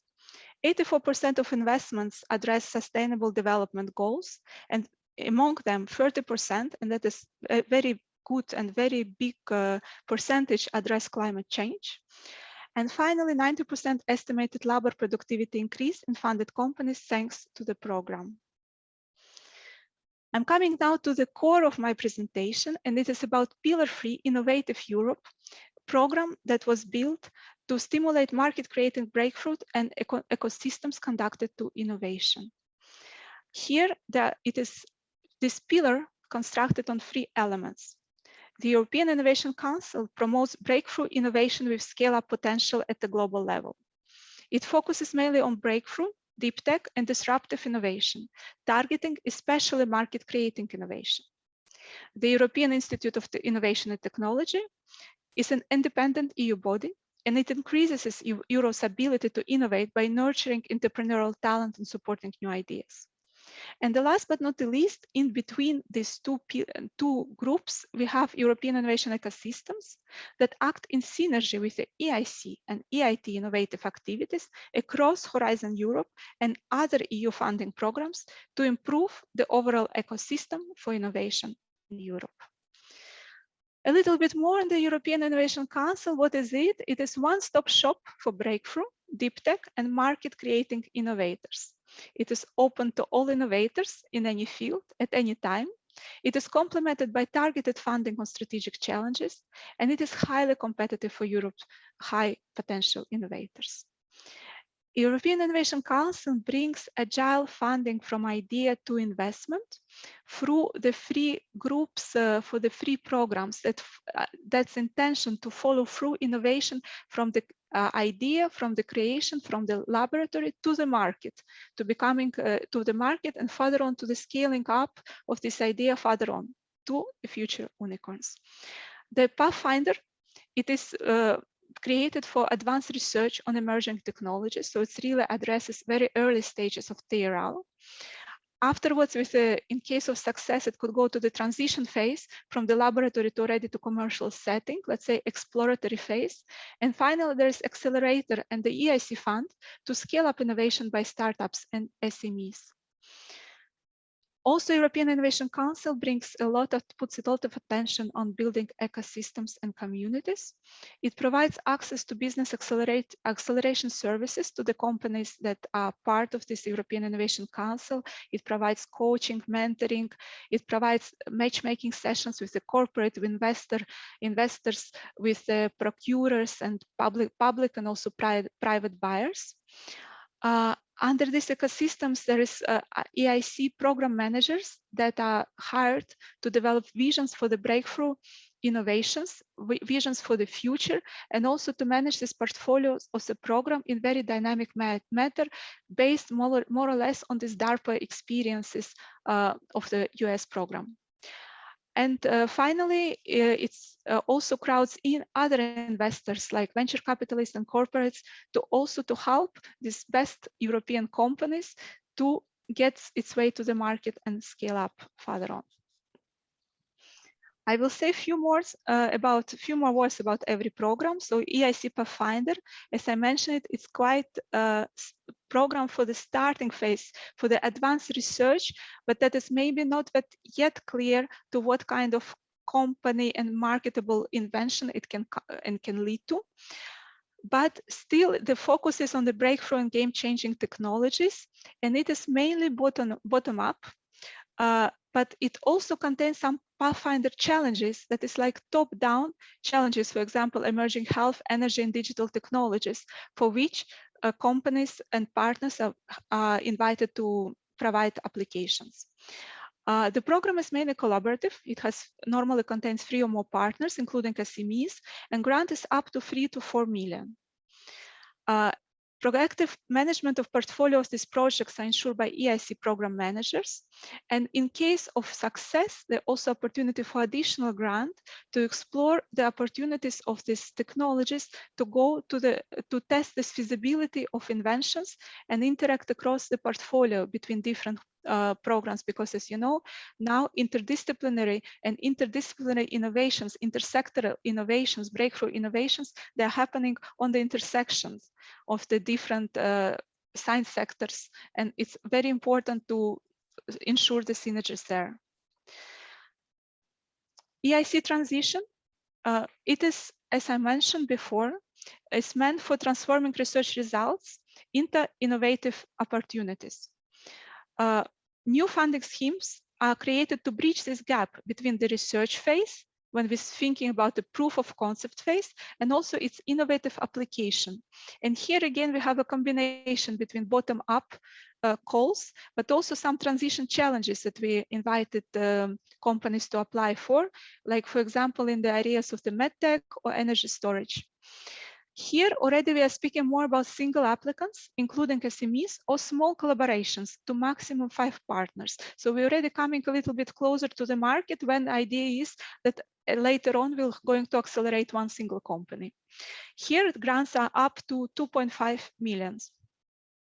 As I mentioned, this is designed to follow up the results of the EIC Pathfinder, but not only. Also ERC, European Research Council of the Pillar 3 proof of concept results can also enter this program of EIC transition. When we speak about EIC Accelerator, this is the next stage of our talk, and also you can see that technologies already becoming more mature and they're coming to the market. This is a scheme for startups and SMEs to develop and scale up innovations with high risk and high impact. And it is meant for individual companies, startups, SMEs, and in exceptional cases, small mid-caps up to 500 employees. And these programs, specificity, it is continuously open for applications with several cutoff dates. So it's mainly also bottom up, but it also has challenges in Green Deal, strategic digital, and health technologies. It provides mainly blended finance. So we are talking not only about grants here, but also investment about the equity funds, but it also contains options for grant only and grant first. When we talk about grants in this part, we're talking for up to 2.5 million and equity investments for 0.15 million. Grants, Katerina, investment. Yes. 3 minutes left. 2 minutes. Oh my God. Yes. Thank you. Thank you for the hands up.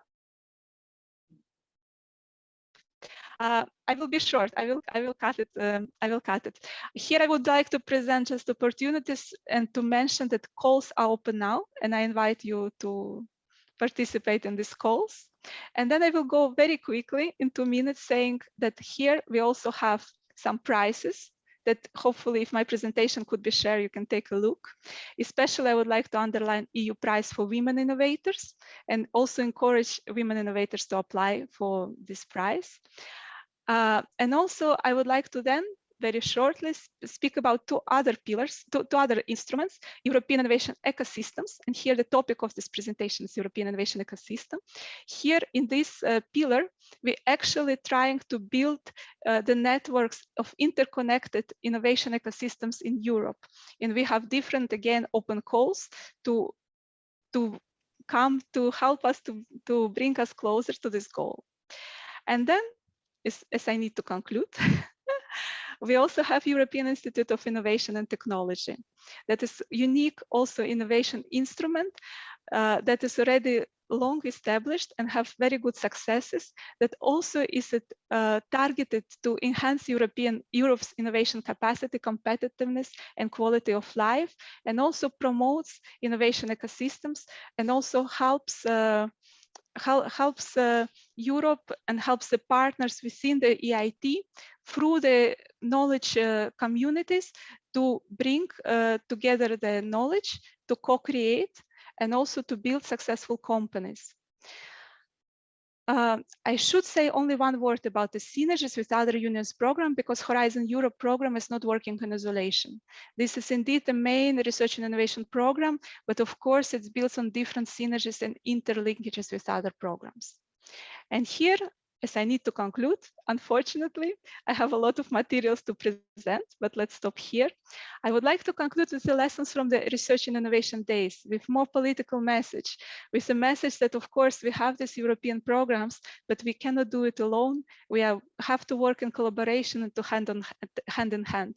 This was the conclusion of this RNI Days that has happened on 23rd and 24th of June, and that you can also are accessible on YouTube to watch very different sessions. Also, we had 5 sessions targeted specifically on innovation to address different points of innovation, different aspects of innovation, talents, capital, innovation ecosystems. And then we can only do it if we're doing it together. And also, of course, innovation is a value creation, but it's value creation with a purpose and a direction.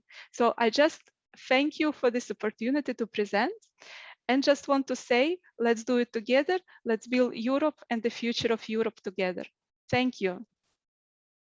Yeah, Katerina, and thank you. Now you are bang on time. I was thinking, meanwhile, because you said that you have so much material, maybe we can do a webinar with you, just a webinar. What do you think? why not? Let's talk about it afterwards, after this conference. Huh? Okay, thank you very much. So we will be in touch, and thank you also for exposing our minister, Simona Kunstec, at your presentation. So greetings to Brussels, and yes, some sunshine from Ljubljana. And thank you once again. Thank you very much for invitation, and I always looking forward to stay in touch. Bye-bye. Bye. Bye. And from European funding, we go back to Slovenia and funding opportunities for research, innovation, development in Slovenia. What is and what will be out there for Slovenian companies will be presented by a colleague, head of development fund sector at Slovenian Ministry of Economy, Development and Technology. And this presentation will be given in Slovenian language without translation. So all non-Slovenian participants, you have now 15 minutes of free time before the final panel discussion. And I warmly welcome Sibil Klančar from Margareta. Sibil, the stage is yours. Thank you.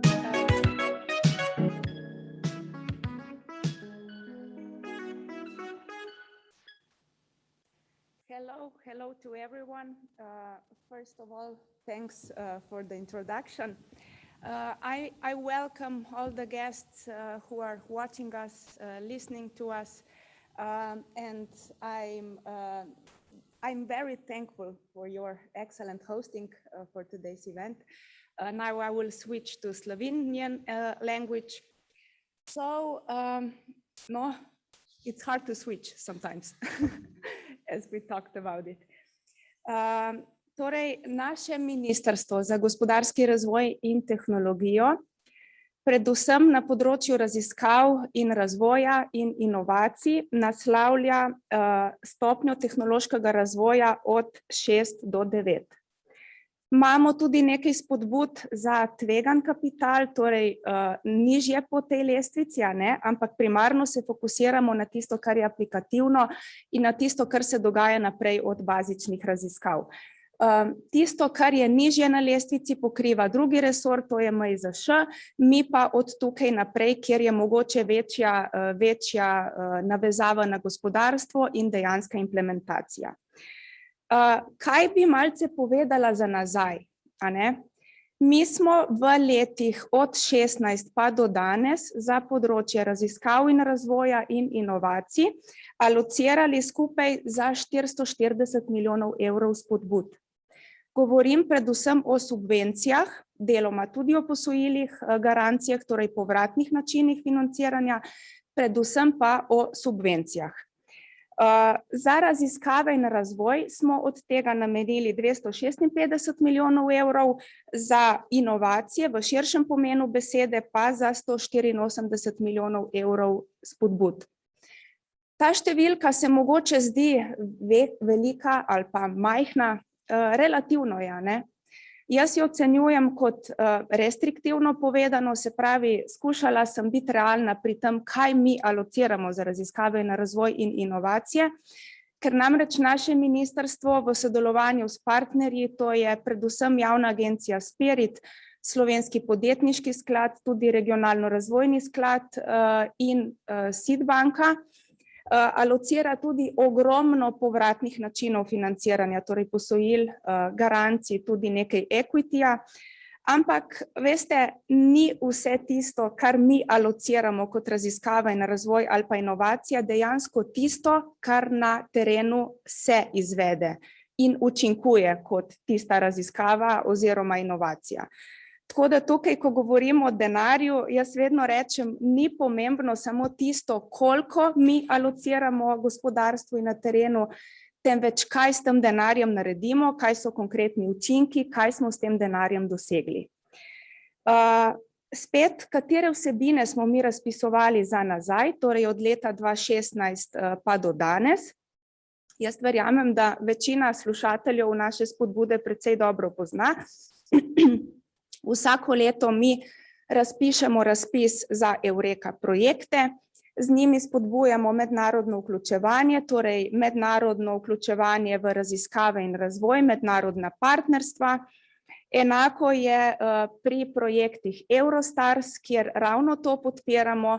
Precej podobno je tudi pri instrumentu SME 1 in 2, kjer v prvi meri finančno prispevamo, torej krijemo študijo izvedljivosti, naprej pa samo raziskavo. Tukaj se navezujemo tudi na evropske centralne programe, ker namreč pri SME instrumentu krijemo tiste projekte, ki so v okviru Horizona dobile pečat odličnosti, torej jih je tudi Evropa sama na višji inštanci ocenila kot zelo perspektivne na tem področju, potem pa mi to pokrijemo iz naših sredstev. Krepili smo kompetence v podjetjih, ključno se nam zdi, kot je bilo večkrat danes omenjeno, krepiti te kadre, se pravi znanje, know-how osebja, ki dela na področju raziskav, razvoja in inovacij. SRIP instrumentarij, z njim smo enostavno želeli in tudi v določeni meri pretežno nam je uspelo povezati deležnike z področja gospodarstva, znanstveno-raziskovalne sfere in vseh deležnikov, ki lahko kot celota krepi ta ekosistem. Tako povezovanje med SME-ji, se pravi MSP-ji in velikimi podjetji in ostalimi deležniki, ki delajo na tem področju.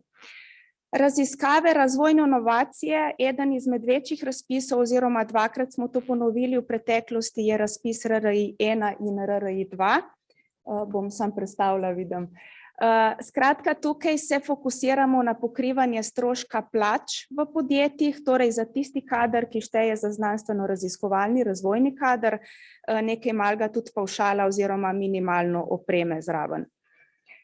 Imamo bogate finančne inštrumente za raziskave in razvoj in inovacije, to je večinoma preko Evropske kohezijske politike, to počnemo v sodelovanju s SID banko, ki je naš upravljalec sklada skladov. Tudi v času COVID-a smo oblikovali posebne finančne inštrumente, kjer smo tudi na RRI vključili pravzaprav del likvidnosti, ker smo menili, da je to v tej fazi, primarni fazi okrevanja po COVID-u zelo pomembno. In tako dalje. Zdaj inovacija. Inovacije so širšega pomena besede. Mi tukaj enostavno, kot je bilo večkrat že danes povedano, zelo ključen je ta startup ekosistem. Mi ga podpiramo z zagonskimi spodbudami v obliki subvencij.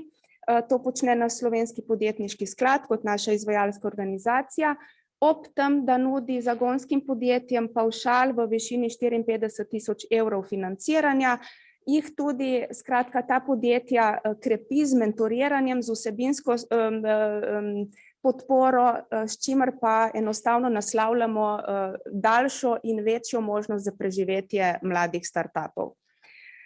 Imamo tudi seveda različne produkte, inovativne turistične produkte, s tem naslavljamo turizem, procesne izboljšave v podjetjih, mi pod inovativnost seveda upoštevamo tudi digitalizacijo, digitalno transformacijo poslovanja. Imamo na voljo različne vavčerje preko Slovenskega podjetniškega sklada, kjer naslavljamo tudi dobršen del digitalizacije, tudi mednarodnega sodelovanja. Naprej bomo delali še na spodbudah na področju RRI-ja. SIO, podsistem kot naši ključni nosilci podpornega sistema in tako dalje. Kar je treba povedati, z našimi spodbudami smo do sedaj naslovili več kot 2000 projektov, s tem smo pa podprli več kot 2500 različnih konzorcijskih članov, to pomeni od mikro, malih, srednje velikih podjetij do velikih podjetij in tudi raziskovalnih organizacij, ki sodelujejo pri inovativnosti oziroma v projektih raziskav in razvoja. Kaj bo pa na voljo v bodoče? Zakaj sem šla na kratko čez razpise, ki smo jih do zdaj financirali? Mi menimo, da je potrebno na področju, ki ga danes obravnavamo, imeti kontinuiteto. To pomeni, da je država dolžna zagotavljati ekosistem in tudi finančne spodbude za področje raziskav in razvoja. Podjetja morajo na sredstva in na pomoč države računati, pričakovati, mi smo pa na tej strani dolžni nekako kontinuirano te spodbude zagotavljati, zato da inovacijska aktivnost ne zamre in s tem kot družba in kot gospodarstvo rastemo. V letu 2021, torej to je tisto, kar bomo na področju RRI-ja oziroma inovacij še objavili v letošnjem letu, napovedujemo predvsem dva ukrepa. Prvi je varovanje inovacijskega potenciala. S tem ukrepom v razpisani vrednosti 7 milijonov evrov bomo naslavljali predvsem to likvidnost na področju raziskav in razvoja. Namreč ugotavljamo, da v času covida so nekatere razvojne aktivnosti v podjetjih, predvsem v manjših podjetjih, zamrle, oziroma mi s tem ukrepom želimo spodbuditi, da se ta aktivnost nadaljuje, kljub temu, da je po stroškovni plati zgodba narasla, kljub temu, da je po prometu stvar upadla, menimo, da je treba predvsem tukaj alocirati denar v to, da se ta inovacijska aktivnost ohrani. Tukaj bomo mi krili strošek plač raziskovalnega kadra, dogovarjamo se še o sami vsebini, ampak nameravamo pa kriti deloma tudi strošek plač za nazaj in deloma tudi za naprej. Bo pa šlo tukaj za javni poziv, torej bo podjetje lahko prejelo do 10 000 evrov sofinanciranja na posamezni kader. To bo na voljo v juliju letošnjega leta, če bo vse po planu. Voucher je že dobro poznan sistem preko SPS-a, mi ga želimo iz sredstev React EU-ja še dodatno vsebinsko in tudi finančno okrepiti. Prav tako bo sistem predvidoma na voljo v juliju letošnjega leta, namenili mu bomo pa 13 milijonov evrov. Seveda pa ves čas še teče financiranje tistega, kar je bilo že v preteklosti razpisano, pa je na voljo za podjetja v obliki storitev spot točk, storitev SIOT-ov in naprej tudi finančnih spodbud, se pravi posojil, ki tečejo preko SID banke in finančnih posrednikov izbranih strani SID banke. Pa tudi naj posebej izpostavim ukrep trajnostnih poslovnih modelov, ki poteka še pri Spiritu in je še tudi nekaj sredstev na voljo. To je leto 2021. Obdobje se z letom 2021 ne zaključi, hvala Bogu, torej mi gledamo s pogledom naprej. Česa smo zelo, zelo veseli? Načrta za okrevanje in odpornost oziroma tako imenovanega Recovery Resilience Facility-ja, s katerim je Evropa v tem post-covid času predvsem za namene okrevanja in krepitve odpornosti namenila kar precej sredstev. No, od te celote, ki bo na voljo za Slovenijo, bo MGRT upravljal 427 milijoni evrov torej subvencij. S tem denarjem nameravamo naslavljati točno to, o čemer se danes pogovarjamo. Raziskave, razvoj, inovacije. Krepili bomo digitalizacijo, krepitev konkurenčnosti, dodane vrednosti, tehnološki razvoj. Mi verjamemo, da konkurenčnost in dodana vrednost se ne krepi kar sama po sebi, temveč z vlaganjem v nove modele poslovanja. Prej je bilo rečeno, da moramo mogoče se prestrukturirati v smeri bolj odgovornega ravnanja, zelenega ravnanja, spoštovanja do okolja. Torej, mi bomo tukaj res primorani vsi skupaj učinkovito alocirati denar na teren, na način, da bomo krepili dodano vrednost in konkurenčnost, vendar na odgovoren način do okolja in do ljudi. Kar se mi zdi ključno tukaj izpostaviti, večkrat tudi danes povedano, krepili bomo ekosistem. Predvsem se želimo tukaj osredotočiti na javno agencijo Spirit kot nosilca tega ekosistema, povezati bazičnost s tisto aplikativnostjo naprej do gospodarstva, okrepiti sodelovanje slovenskih podjetij z mednarodno sfero in vključevanje v mednarodne projekte. In tukaj bomo tudi neposredno alocirali skupaj 80 milijonov evrov v te spodbude.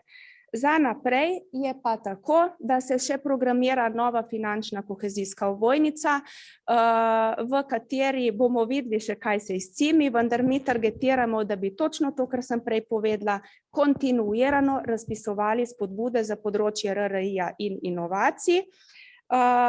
Predvidevamo pa tudi pokrit ukrep, ki je v preteklosti požel veliko zadovoljstva strani gospodarstva, to so bili pa mladi raziskovalci. Jaz upam, da sem v času. To je to. Jaz vam želim še lep dogodek naprej, pa obrnite se na nas, kontakti imate tukaj, ker vam znamo svetovati, kje lahko pridobite sredstva za vaše projekte in poslovanje. Hvala. Sibil, thank you very much. Yes, please. Yes. Great presentation, great plans. We say in Slovenian language, srečno and companies. You saw that. So here is the money. Try to grab it, but wisely, as it was already stated.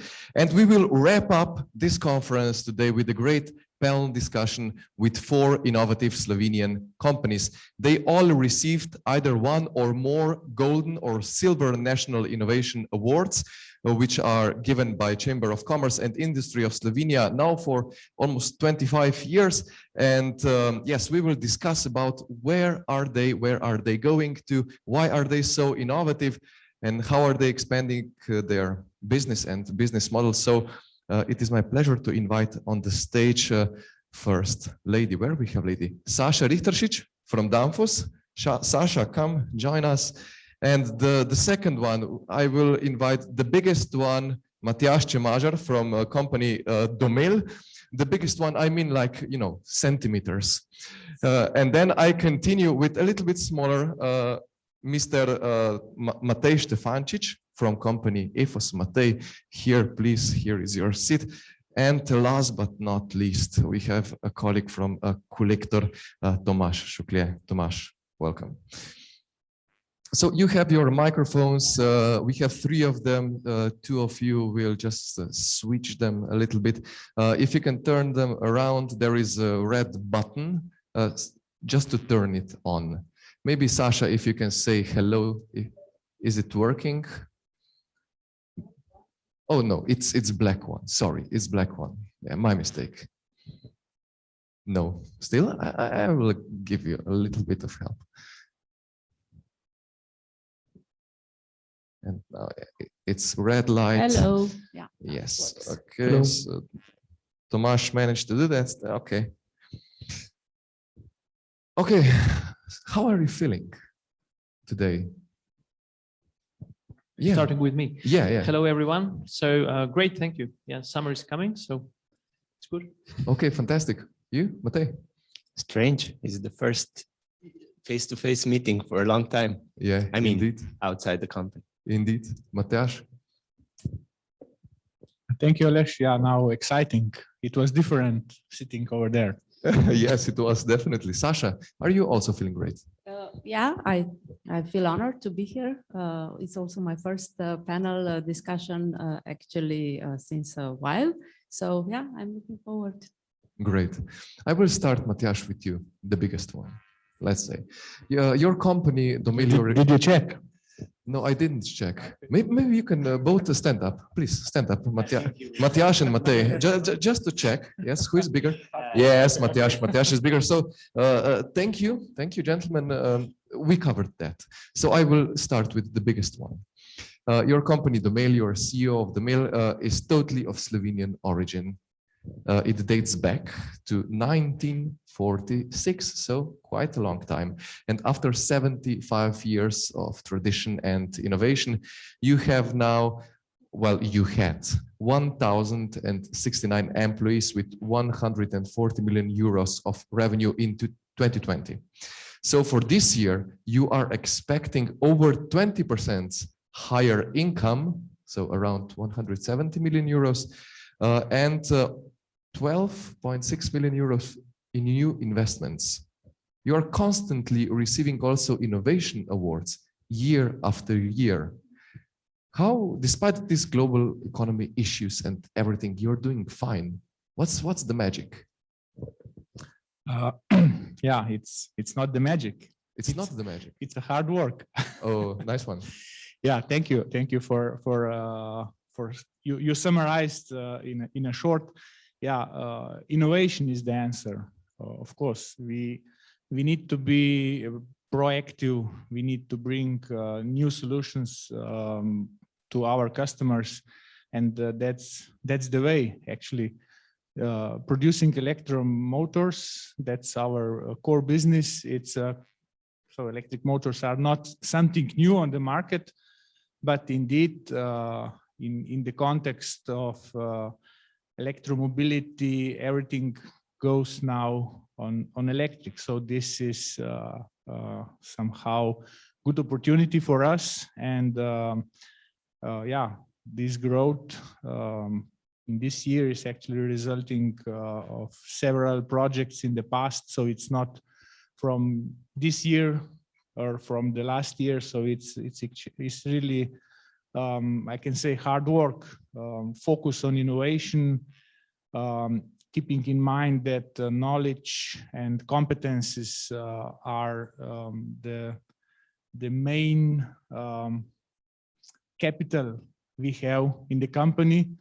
And as you said, yeah, actually we are owned by I can say ourselves. So we have 630 owners.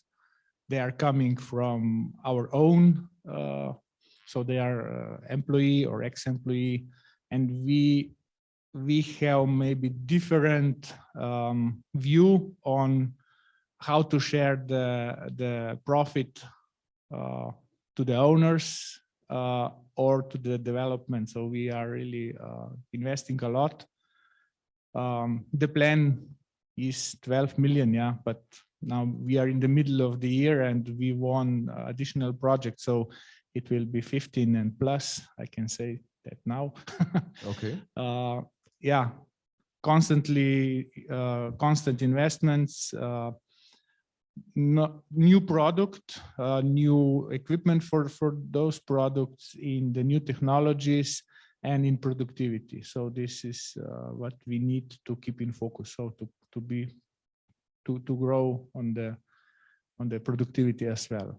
Matjaž, it was mentioned by two unicorns at Fireside Chat today that values are extremely important in the company. How are your values important in the mill? Yeah, actually, we have very clear stated values in the company. On each meeting, I ended up with our value maps. And of course, values are always somehow challenged. In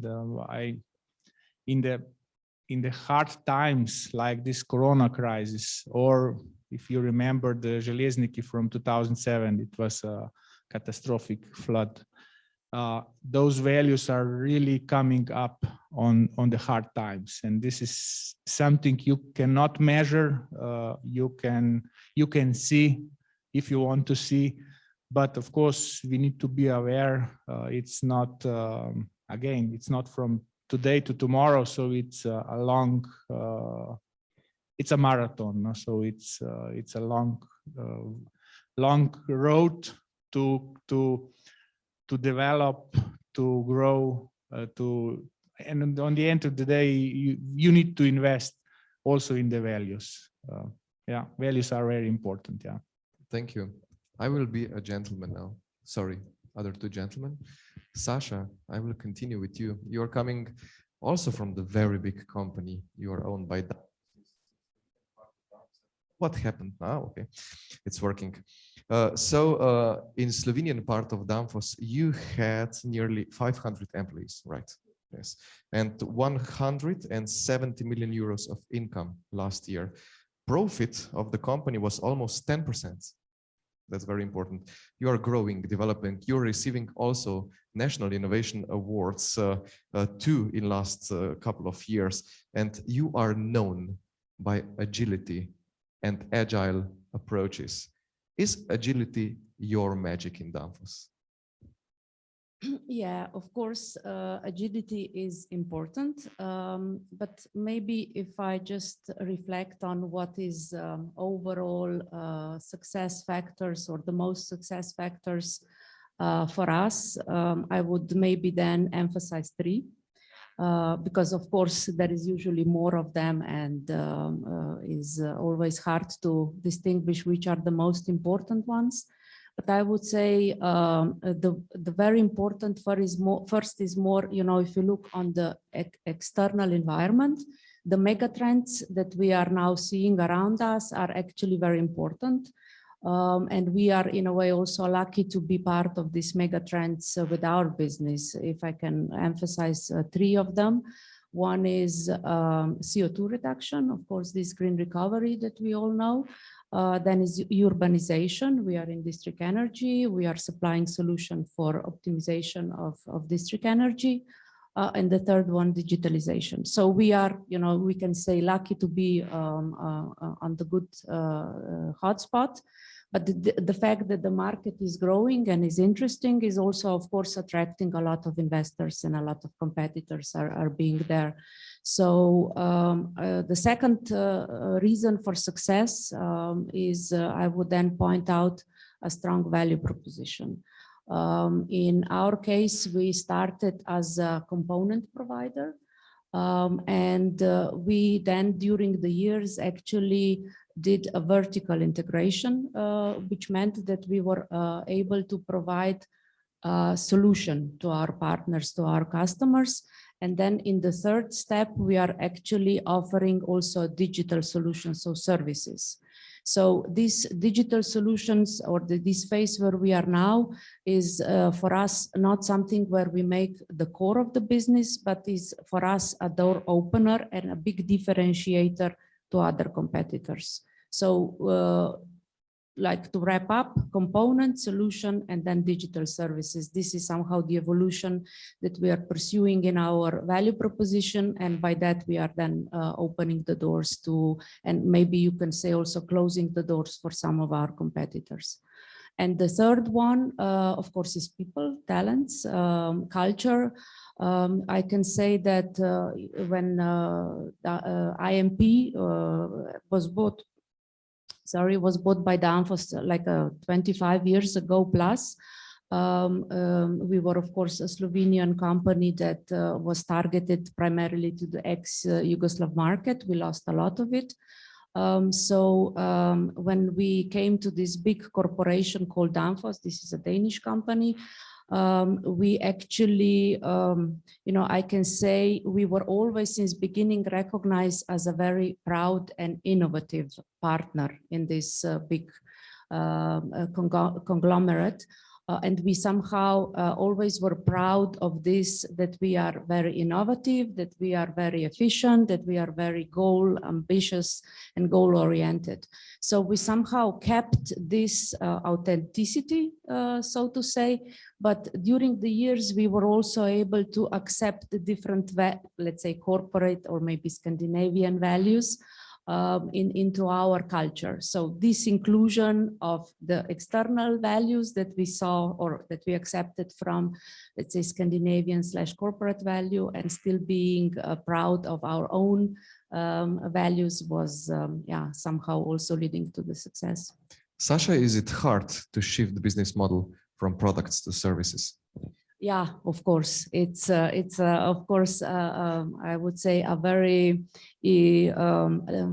marathon, like, you know, you said also. So it's not an easy process. Also, this transformation that we are now shifting to these digital services is, and the way we are approaching that is also by acquisitions of some startups, and we see that there are challenges in this process. Of course, it's not so easy for both parties, I would say.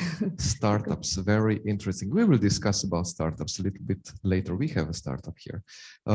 Matjaž, because we are talking now about shifting the business model, you are also kind of shifting a little bit business model, because you have a stable core business, but you are now developing electric motors for e-bikes. You partner with a Cult bike company. This is a huge company, and you are also large. How are you then? Is this a shift of business model? Or is it just actually, a progress? Yeah, it is, of course. Maybe more challenging is for us. We are really, as I said, electric motor producer. But in the future, we see opportunities for the services as well. So today, already our motors are connected. They are sending some data in the clouds and so on. So far, we don't have the service option to offer our customers, but we are close to that.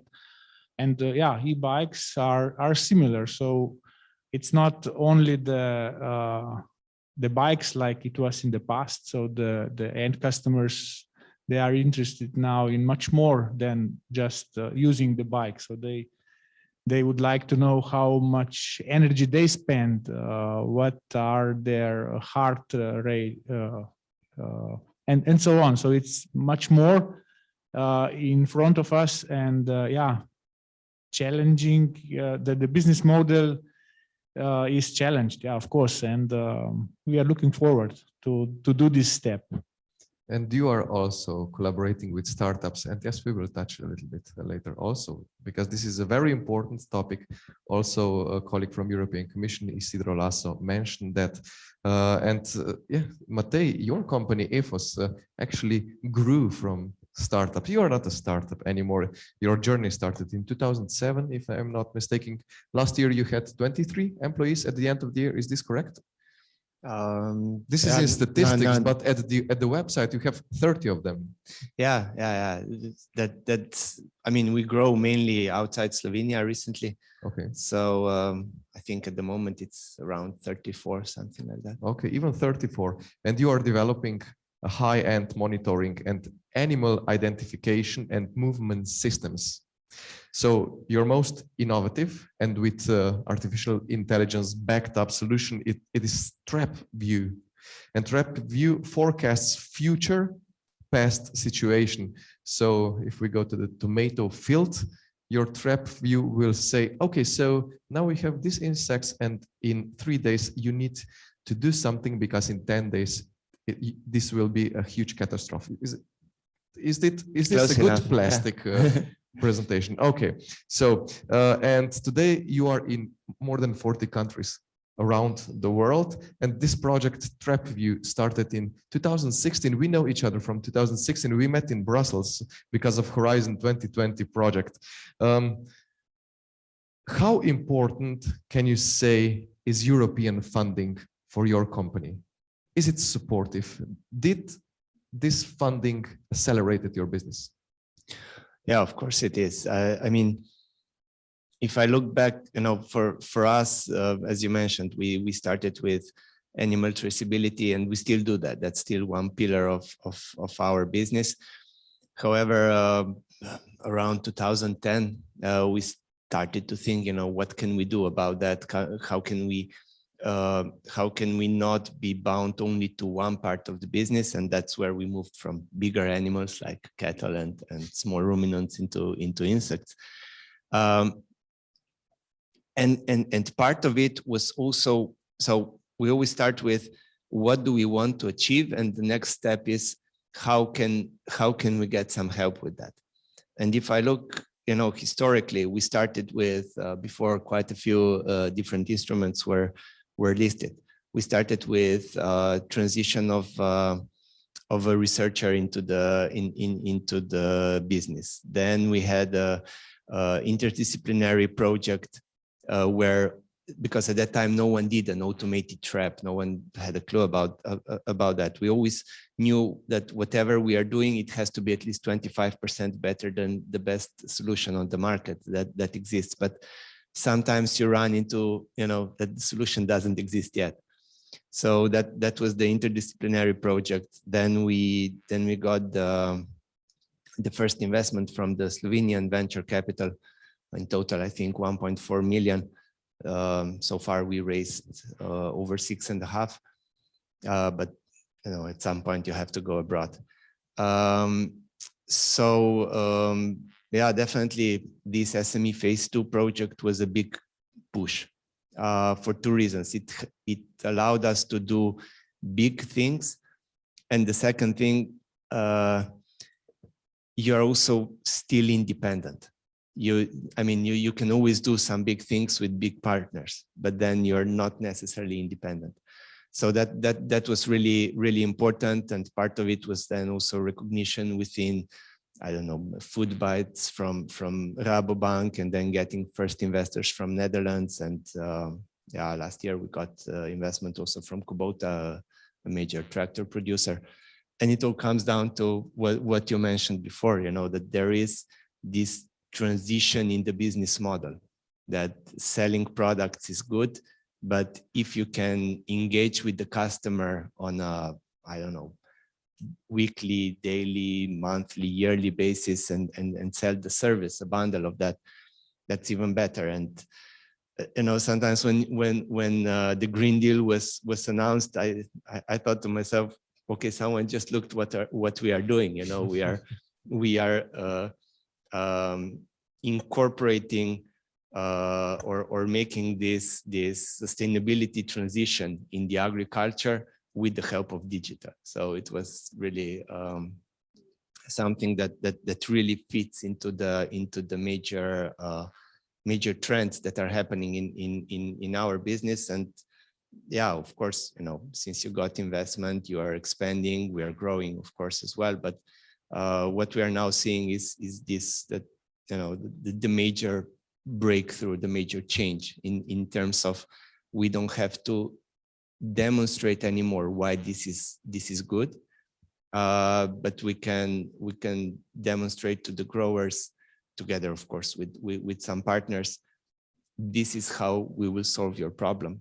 And that's how you can save, I don't know, 25-30%, because traditionally it would be much more difficult to do that.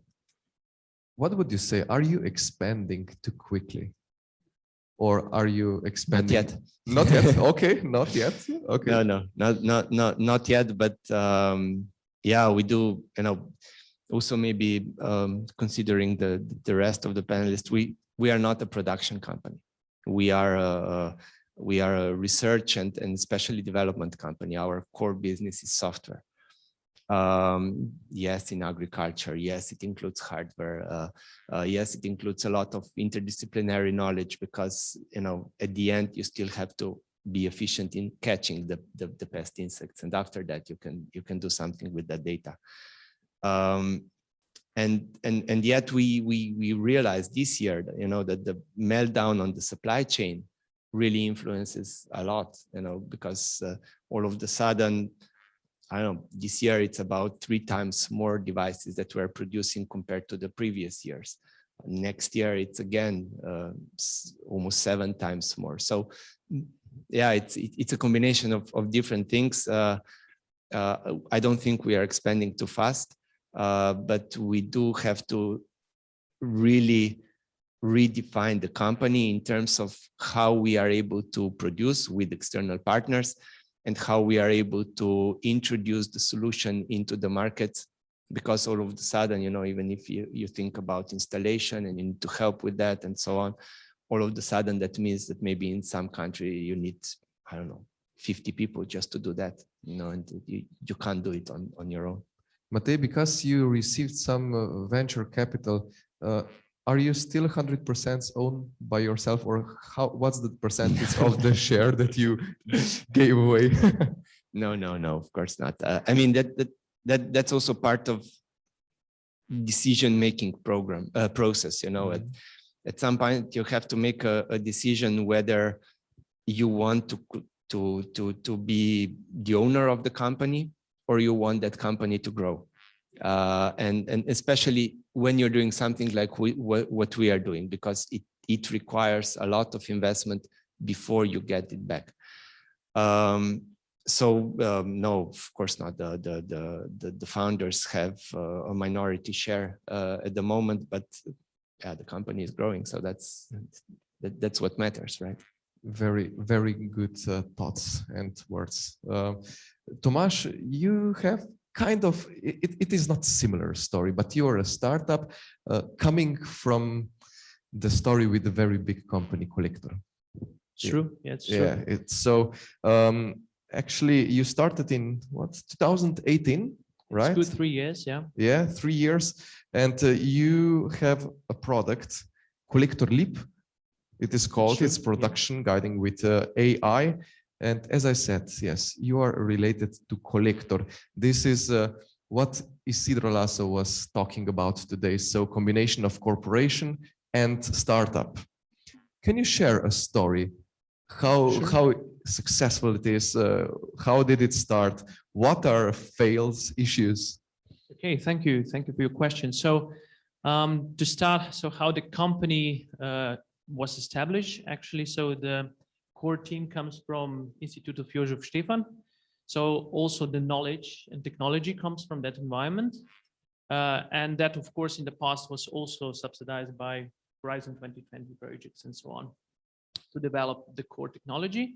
And that was ongoing for more than 15 years. So it's an AI lab in Institute. And not only that technology was used for research purposes, but also for implementation in companies, so in practice. For the last 10 years, this technology is used in companies such as Bloomberg, British Telecom, the New York Times, and exactly those references using this technology in real life helping our work recognized by Collector Group, and hence the idea, let's build a company together. And so Collector as such it's a joint venture, so it's a partnership, and where we try to fuse the operational excellence from Collector Group and excellence in research and also, let's say, implementation in practice. So that's how the story started. Collector Group provided sandbox and also a lot of knowledge in operational excellence for the last almost 70 years to digitalize this knowledge, to put it in digital form, try it on their own factories, and then also offer it on the market. So this is how we started. In that 3 years, we only implemented the solution within Collector Group, so gradually in companies around the globe, because Collector Group is a global company, going from Slovenia to South Korea, actually, and also binding the supply chain and material flow between these factories, but also with companies outside Collector Group. So we are really eager that we establish that in 3 years' time, building a product that you said is Collector Leap, and really shortly what it does, it's like a Google Maps for manufacturing companies. First of all, it helps to build a plan for your trip or for production. Secondly, it's really accurate with predicting when we're going to finish according to plan and actual capacities of the company. So in the same way as Google Maps predicts when you're going to arrive on your final destination. And thirdly, when unplanned events happen, such as downtime, it helps to find another way around with the smallest smallest impact on the business for the company to come around and finish and deliver on time, or at least the smallest possible delay as possible. And I was noticed, Matjaž told me that you're implementing Collector Leap in Domel. Yeah, that's true. So we started to collaborate a year ago and started with a pilot, and after, of course, evaluation from the mill side, we together onboarded together in a project, and now it's ongoing for the full implementation, one of the plans. Matjaž, I will be brutally honest here. Are you satisfied with the solution? Of course. Of course you are. That's why we decided. Actually, we had 2 options. Yeah.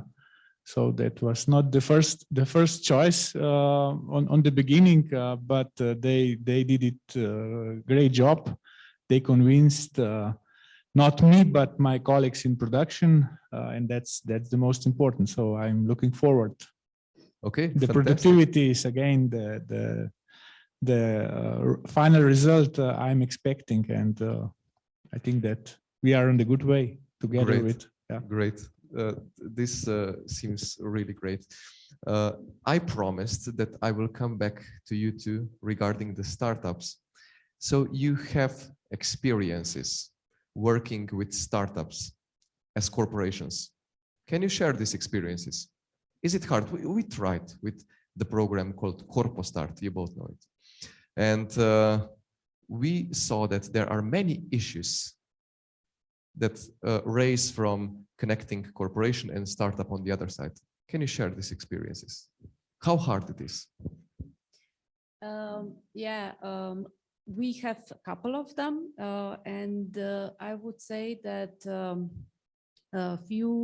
when we actually work more in the past or also now with some startups which are more like an external partners, we have a very good experience because we are actually having them more, where we lack competences or where we lack resources.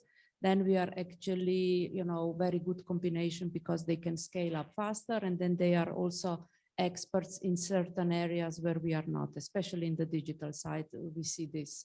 But on some strategic areas where we decided to invest, I think this is more difficult one because still Danfoss is a corporation, and sooner or later the goal is to actually do the integration of the startup companies into the whole setup that we have as a Danfoss.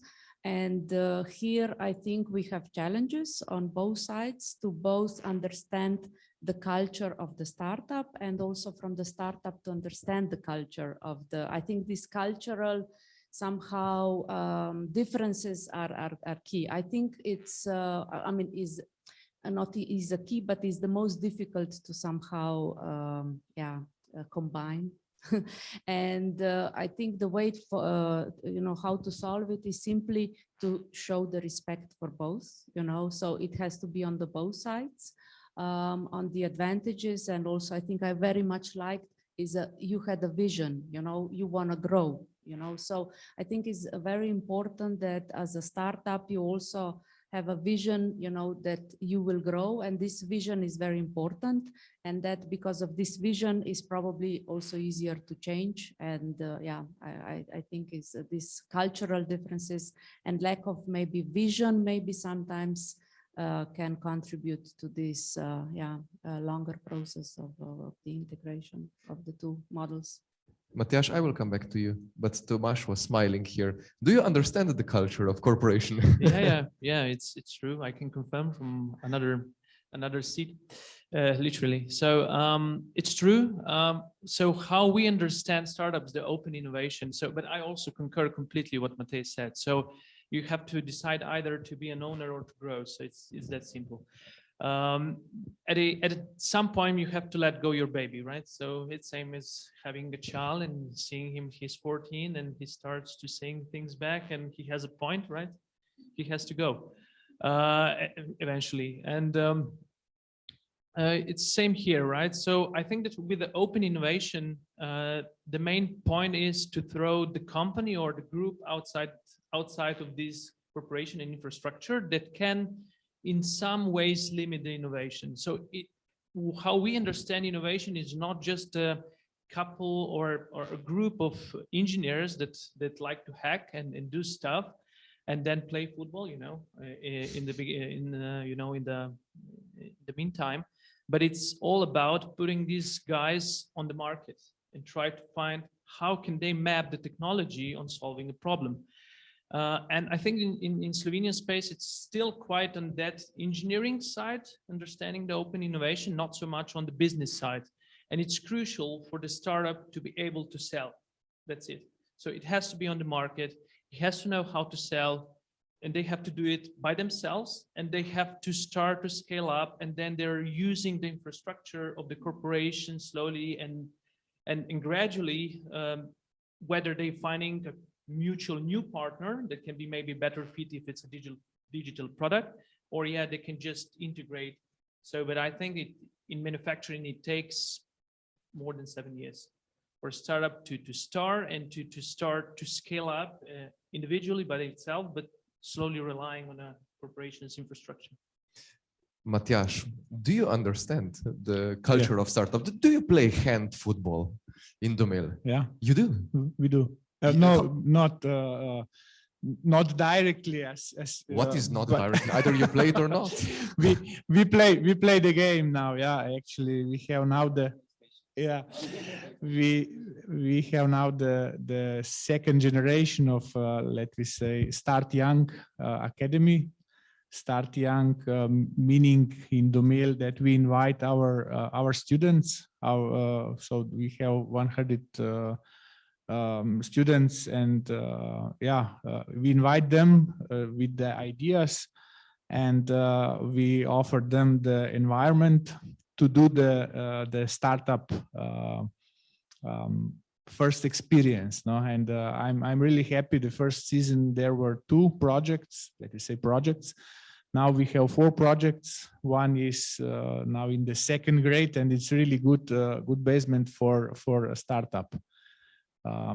It's true what you said. Actually, it's the easiest part is the technical part or physics. The challenging is coming when you need to find the customer and to get feedback from customers and to ask them, would you buy if it would be on the market? Yeah.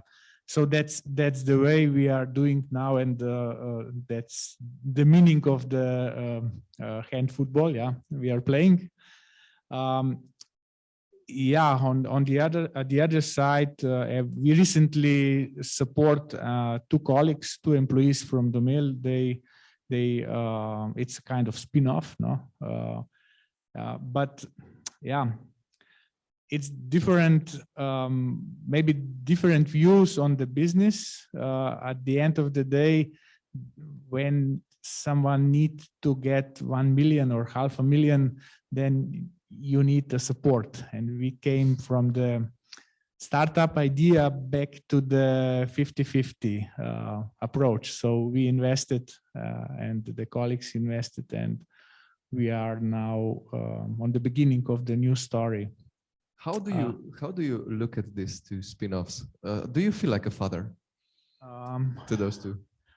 I would say it's interesting to see the different view from my colleagues in the let me say board of directors. So it's actually I was quite sure that the idea will get full support, but it didn't. So I got many questions. Why? How it will work? Who will be the owner on the end? Who will earn? Who will share the biggest part of the profit, and so on. So it's interesting, yeah, how generation and maybe the culture. Yeah, I would say the culture is not well developed. It's not well supportive for the spin-offs still, or startups. Maybe because of these issues, you will more feel like mother than father, but congratulations that you managed, yes. One part of startup culture is also license to fail. Saša, I remember very well that in Gravitacija podcast, where we hosted you, you said in Danfoss, you have a license to fail. I won't go with a question further on with you, but I will ask Matej here, because you are in between now, you're growing. Do you still have this mentality? Do you have license to fail in EFOS?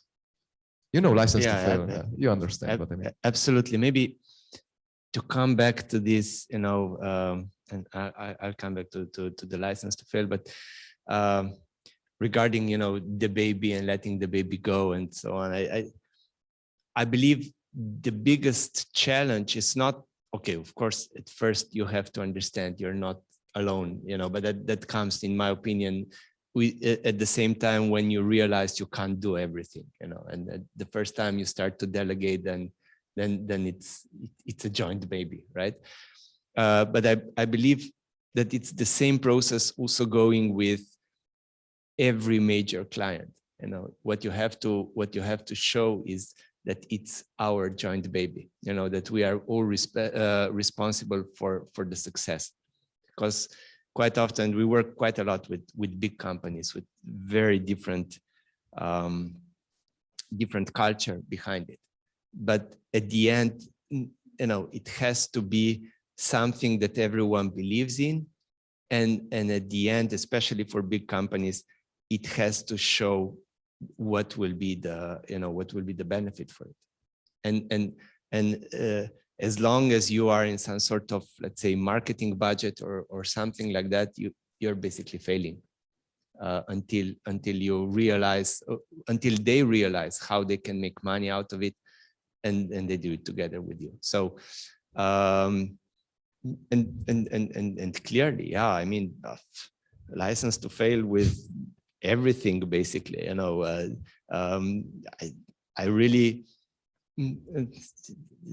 I think that the CEO of SAS said that every day 90% of the value of the company walks through the doors. Now, of course, with the remote working, it's not the case anymore, but still, right? The value is in people, and quite often you employ someone and then you realize, okay, maybe it's not the right person for that position that you're looking for, and especially with with the external investors, with the investors who are venture capital and so on. It's always this question, are we doing fine or are we not? What are the good things? What are the bad things? Where we can change? What we basically you never.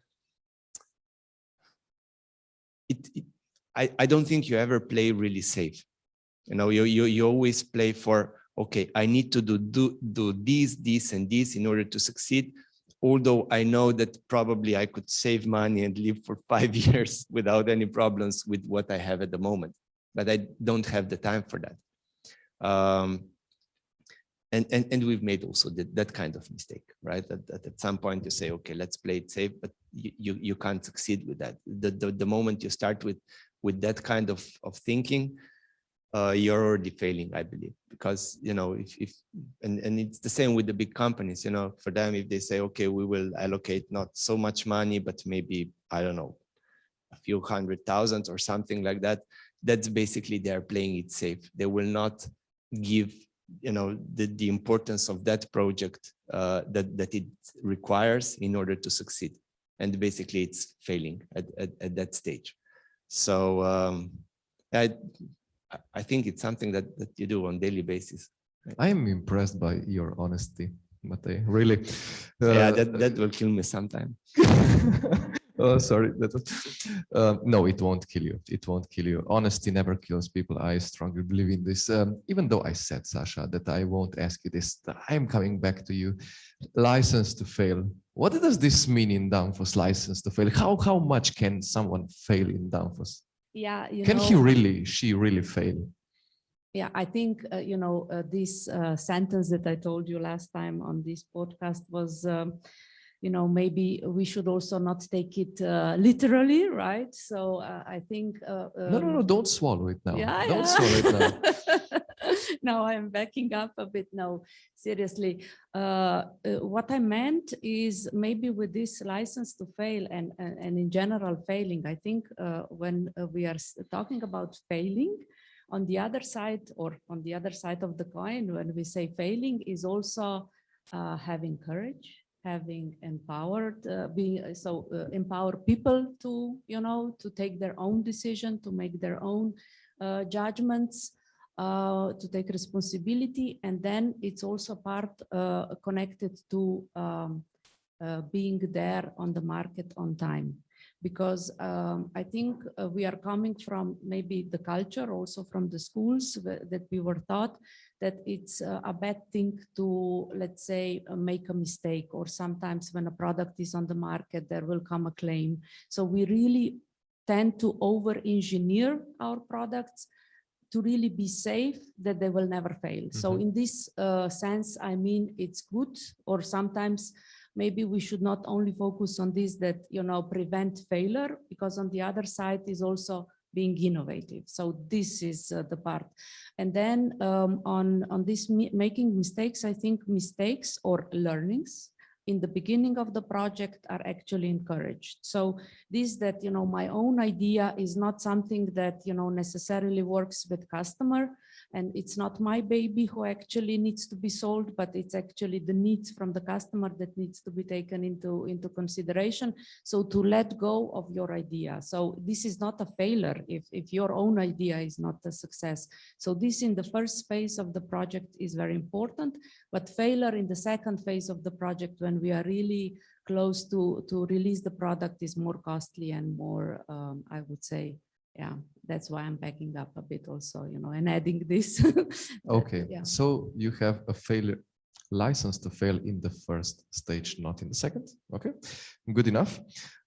You're both from industry, you both have a factory, and here we have Tomasz, and today we were speaking with UiPath. They are similar, but on a bigger level now. So regarding smart factories, AI and everything, where do you see, Tomasz, the future of smart factory? Maybe the future of factory of the mill in Danfoss in 5 years, I don't know, 10 years. I don't know how far can you go.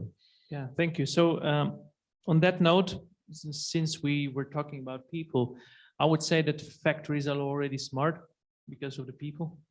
I think that factories are already smart because of the people. I think so. This is a quote. I will put this down. I think that because using new technologies, the future, I think, is working. So the future, I think, is using technologies to automate repetitive tasks and helping individuals, not just on the, let's say, shop floor level, but also going higher to the white collars, right? I think that would be the future, and we see this also with Collector Lib. So currently our key users are planners, team coordinators, and slowly we are going into the logisticians space. And we see Collector Lib is a bunch of assistants or agents that help individual users with their tasks, right? And to handle the communication between these different users and to be kind of assistant to CEO as well, to execute the strategy in more efficient way. Because what we see here in the planner or team coordinator level, by how we deliver information and insights, we can already steer the productivity and steer the efficiency in the right way, because we can have the entire context of the entire company. Having a simulation, what individual measure does to an entire company, that is something that is getting too complex with the future having so lower volumes, but higher inventory of, or higher, more IDs of products, it's going to be even more complex.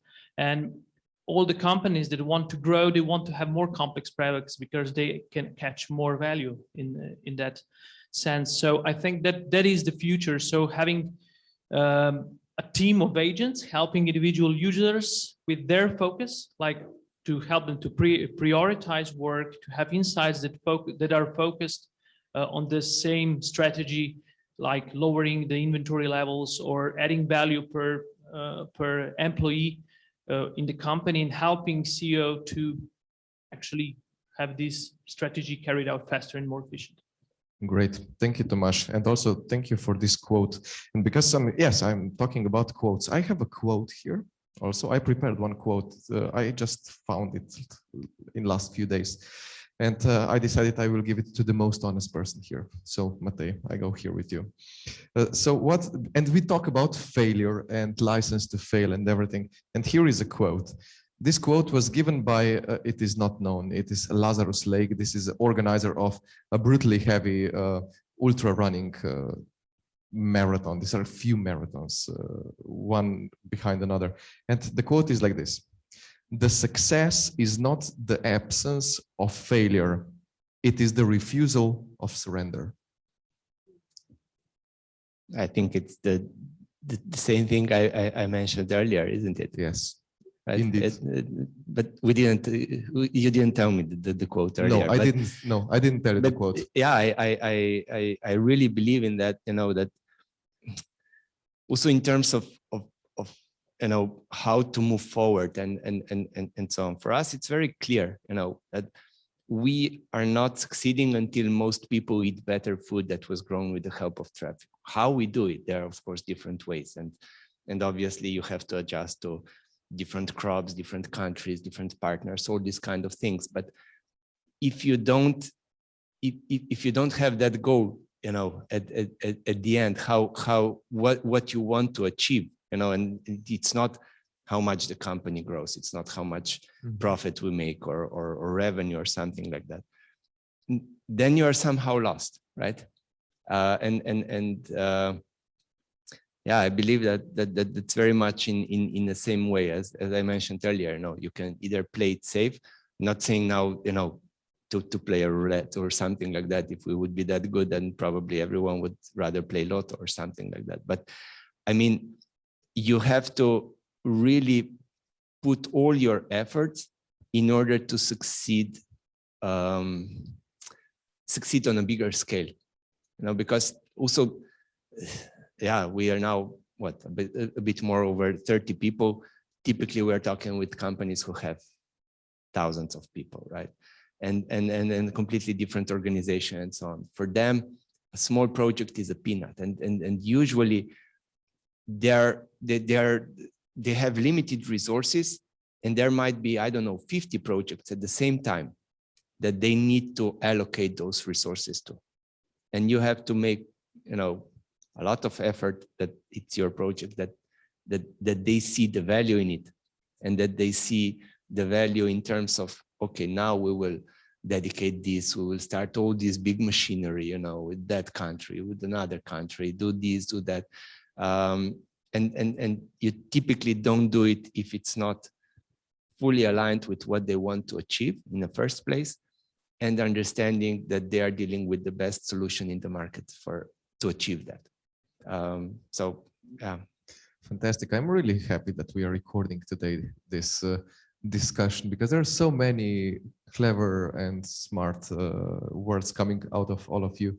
But we will need to wrap up today this discussion, unfortunately, as we have some couple of minutes left.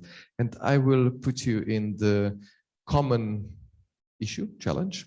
So you four are here sitting, you're all openly innovative. Do you see you four working, collaborating together? All four of you. Do you see common points? Yes, Matjaž, please. Yeah, why not? It's true that I don't know very much about about you, colleague. So we need to spend a few minutes, and I'm quite sure that we will find. I buy you a beer later on. Okay, and you can. Got it. I will be really happy and glad. Yeah.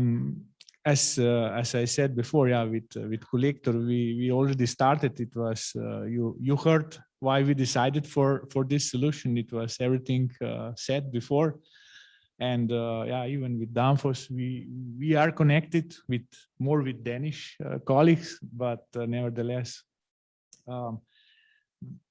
the good solutions for the market, it's hard to be developed by one person, by one team. So it's a common project. So it's a lot of